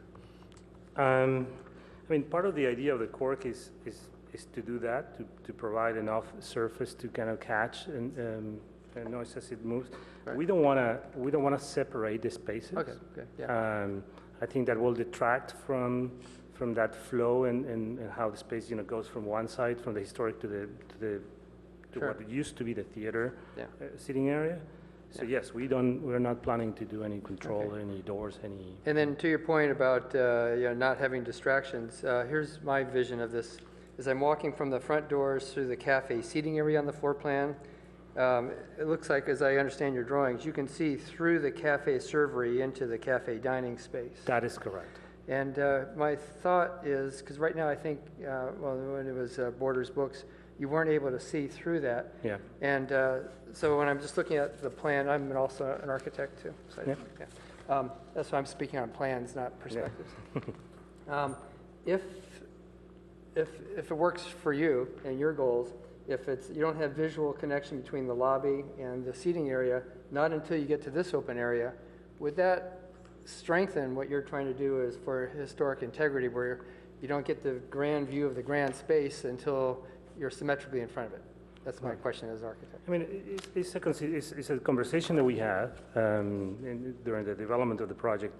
What we felt was that that in order to really connect the two areas, you needed to have that visual connection through, and because you're going to come into the space and most likely go towards the coffee area where you're going to interact with somebody, that's really the way where your eye is going to move and allow you to see that if there's every seat taken in the courtyard and the historic lobby, you can navigate. It sort of invites you to come to the back and sit by the window or sit in any other different areas of the back of the space. So it's very intentional. We want that connection. I really liked what you were suggesting, and I tried to make that happen. Because I like the idea of the magic of entering the theater and the magic of it. Yeah. But when we looked at where to put the kitchen, has to serve the entire space. And we looked at alternate places for the kitchen and found there really wasn't one, given that this is a historic building. So we kept the kitchen where it used to be. And in order for that kitchen to serve both spaces, it was necessary to open it to the extent that we have. Yeah, I appreciate that. And I also looked at that too. I mean, if that central island area, if that were taller, it didn't allow the vision, then you can address what you were hoping for, but still without sacrificing kitchen. Anyway, so we got two architects and you guys can discuss. Okay, well, at least you discussed it. Thank you. I can't remember currently whether that space is blocked off with a wall. Is it still, do you think it's the original wall or one that was put on the last go-round? That was, we believe that that's not an original wall. The building, before it was occupied by Borders, went through a seismic retrofit that, placed some structural and bracing concrete walls around the building to keep it current with code. So we don't think that's an existing structure. Even the location of the stair that leads you to the second floor is something that has been added later. So yeah, that's our understanding. It feels to me like your kitchen will probably be much smaller in scale than the previous proposal we saw, which had the kitchen much more in the middle, almost of some of the theater space. And it seems to me this is less obtrusive in size and I don't know, maybe in terms of the food you'd be cooking. That's correct. I think our proposal really keeps a menu that serves the purposes of the bistro and is limited. We're not fully. We don't have a full commercial kitchen happening in the space. So that is accurate. Is there much venting that's necessary? I think clearly we are presenting this as a cafe and a bistro, and not as a full-service restaurant. I understand that the previous application was for a full-service restaurant, and the kitchen was in fact much larger. Our kitchen is small, and it's adequate to service a cafe. With the menu, we've provided a sample menu in our application, and it's not a restaurant, it's a cafe. It's not a restaurant, cafe. Thank you. Okay, we will move on, and more questions? Oh, well, just a bookkeeping note. It's just on the wall section through the window face, well, it's page A 7.1 and A 4.2. The window dimensions aren't this, one says 5'6", one says 5. A 4.2, elevation number 2.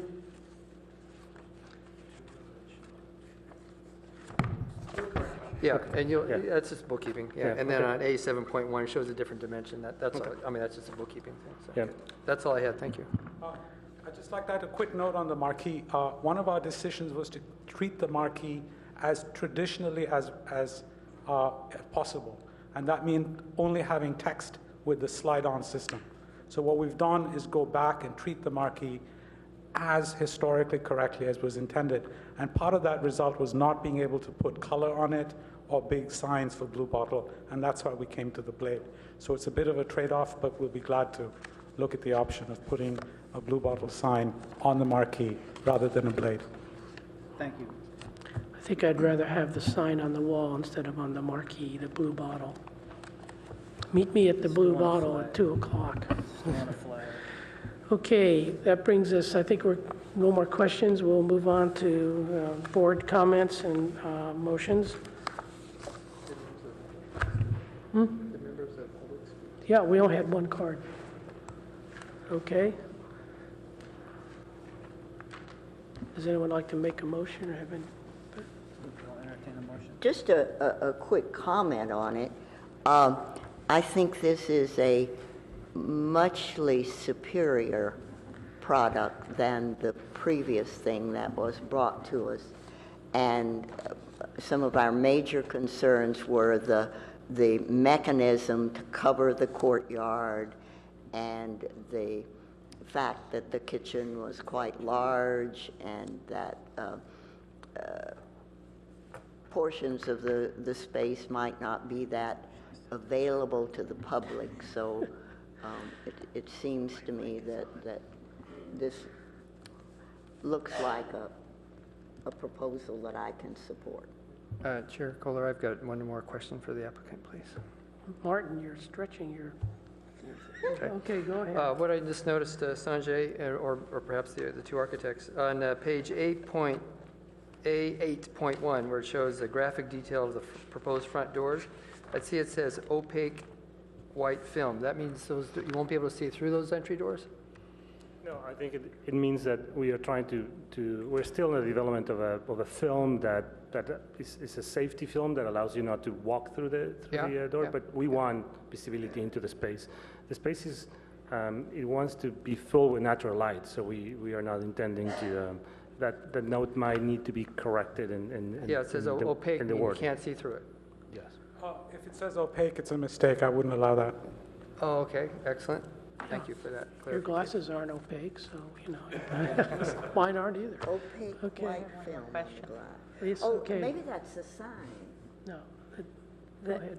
The kitchen, as you said, is quite small, and you are, even though it is a cafe, you are actually making all the food on site. And then I think I read somewhere you also plan to serve beer and wine. And where is all those products going to be housed? I don't see any space. We've had long, detailed meetings with our partner, Blue Bottle. They would not partner with us if we didn't give them a kitchen that served their needs. And we've tried very hard to not disturb the historic structure, and making the kitchen larger would be hard to do. So it's our challenge to do this, and as far as I understand, Blue Bottle thinks that they have a kitchen with all the equipment they need to serve a cafe with a sample menu that we've provided you. I hope that answers your question, but we do have a sample menu, and Blue Bottle has seen it, and we are in the process of providing a kitchen that serves that. Oh, I thought you were in process of serving us lunch in an hour. No, I guess not. Okay, let's move on to discussion and a motion. David? Am I the only person making motions? Yeah, your motion day. Your motion day. All right, my day. All right, well, I will move that we adopt the Planning Division's Attachment B conditions of approval. I'd like to make one actually small change, and that is that where I would like to substitute an HRB subcommittee, any place that it says preservation planner for the same reasons. Yes. I'm happy to, we can relinquish that as a board if all board members want to later, but until we know who that person is, let's do this as a subcommittee. And I find that in number 7, number 8, number 9, and number 10. I didn't see it in the other ones. I'll note that number 4 does say that if we adopt this, my motion, that this project meets the Secretary of Interior standards for rehabilitation, and I would like to commend the applicant and his team again for a what I think you rightly describe as a light-handed approach. I'm looking forward to seeing this space actually back in service. Is there a second? Second? Okay. I'd like to add a friendly amendment to the motion, see if that gets supported, that the blade sign, proposed blade sign be removed from the facade and that an alternative location be presented. I have no problem with that amendment. Okay. And another friendly amendment that, just as the architect already agreed, is that change the word opaque, because this is the approved plans here, word opaque film on glass to transparent film on glass. Absolutely. Okay. So if those two amendments would be adopted, that'd be. You're okay with that? I'm okay. All right.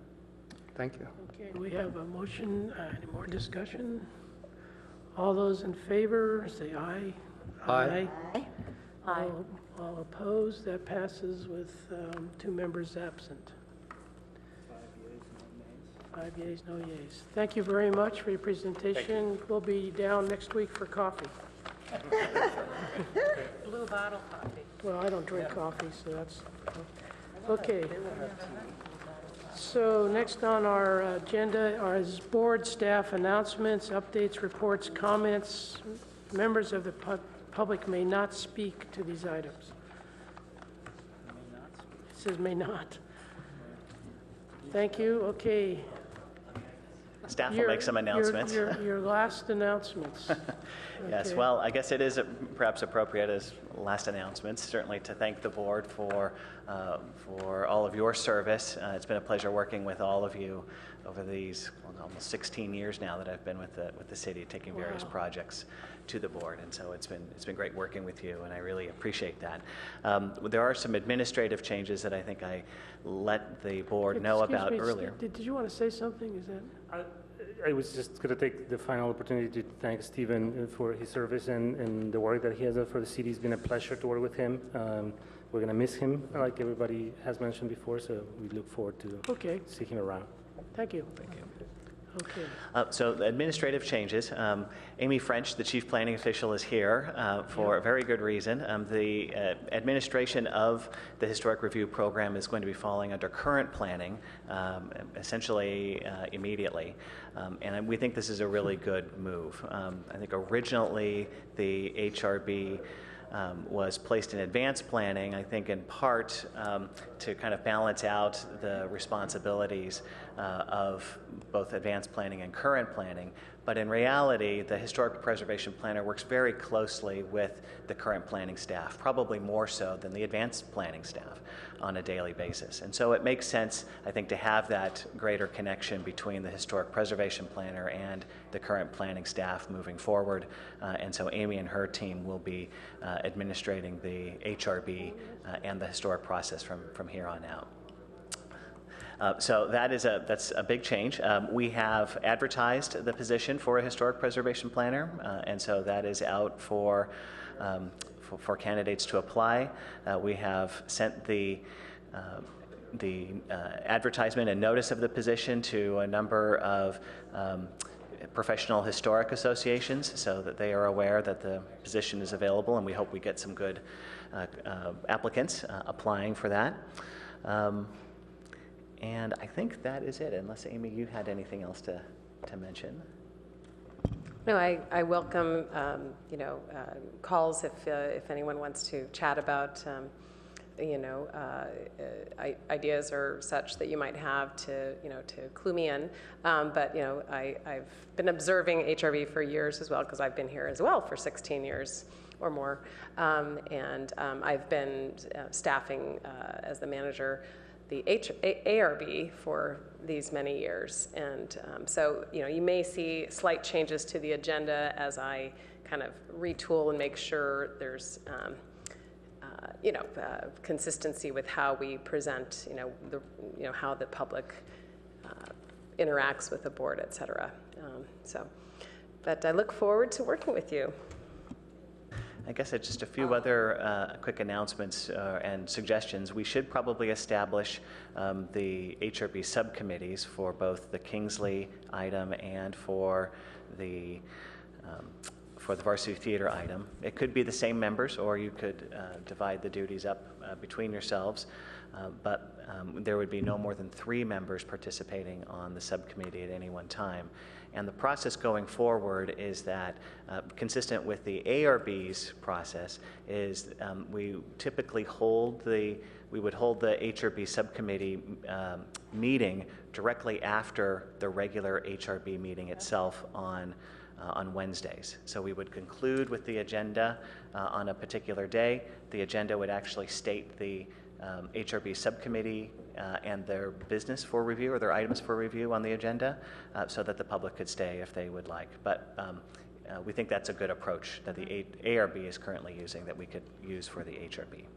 And so we would ask the chair to find no more than 3 members for the subcommittee for each item. So I was thinking that it might be useful if the whole board was here, Yes. because,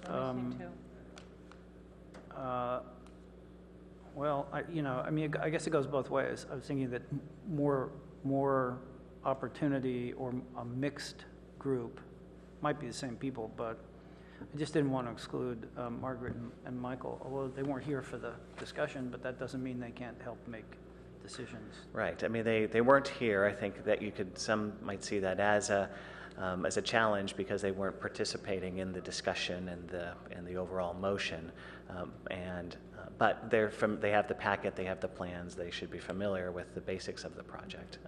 But I think what we would like to try to do, just to keep the ball rolling, is to at your next meeting on August 20th, actually hold the subcommittee for those 2 items after the regular agenda. We will be speaking with the applicants of both projects very soon, try to get their commitment for them to make changes, and then hold the subcommittee meeting on August 20th after the regular agenda items. Sounds like that could work. I thought I might just jump in as well and say the way the ARB has done this recently is to post on their agenda, a rotational format. They have 2, because there's a 5-member board. They have two members.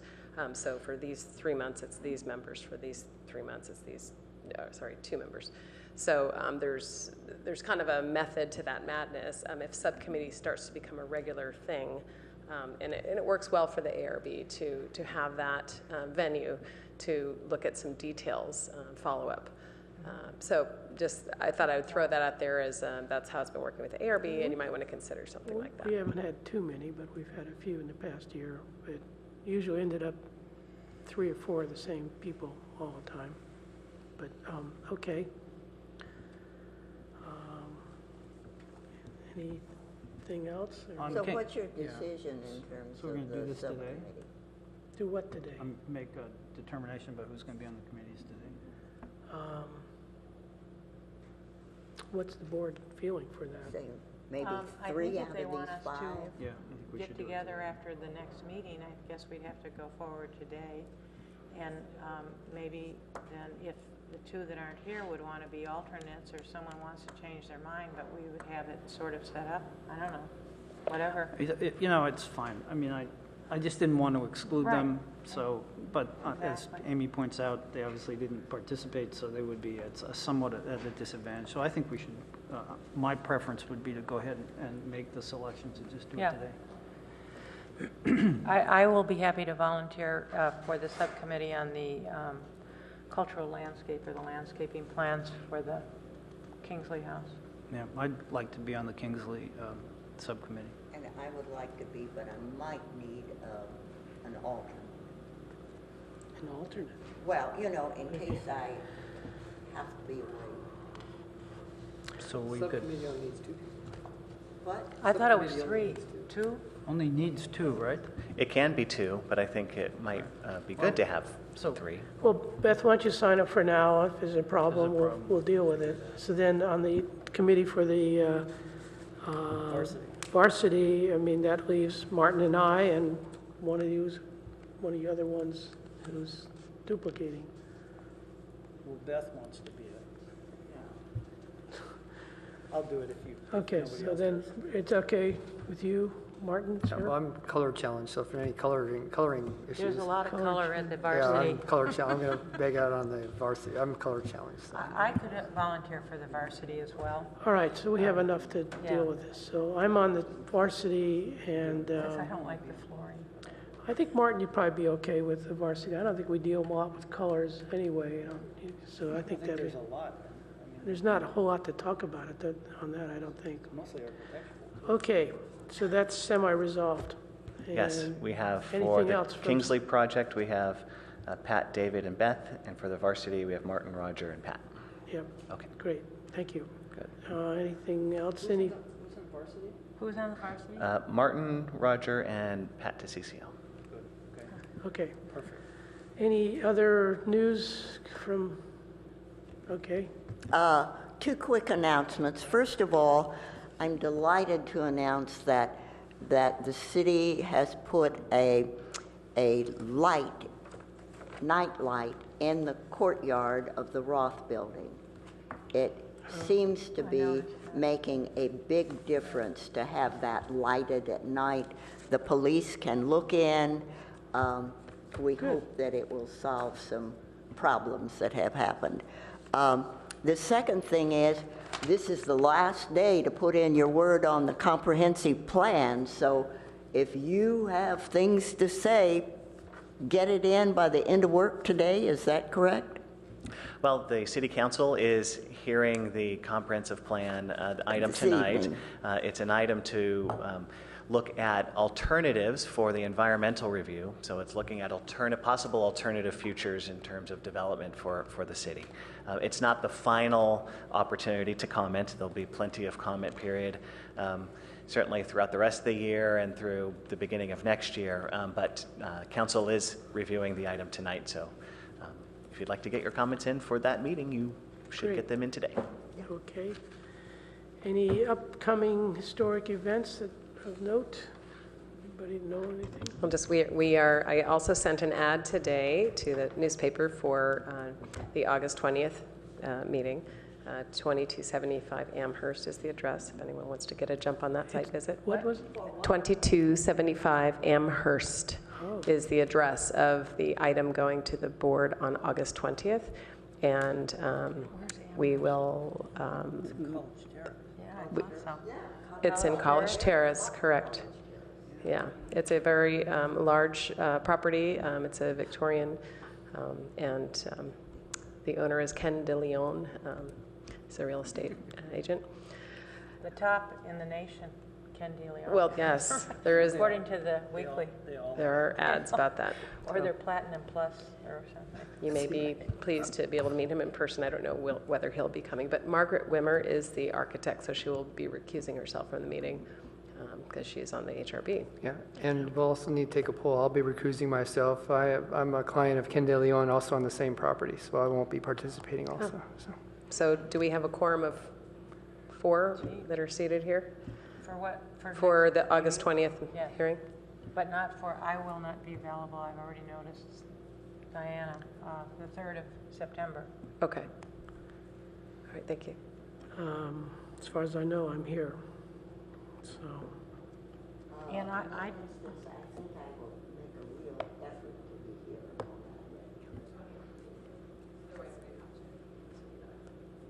okay. I had emailed Stephen a while back about having just a little casual so long situation for Dennis. And now Stephen. And, yeah, and Is this contagious? I hope you're not leaving. I know. Now we could combine both.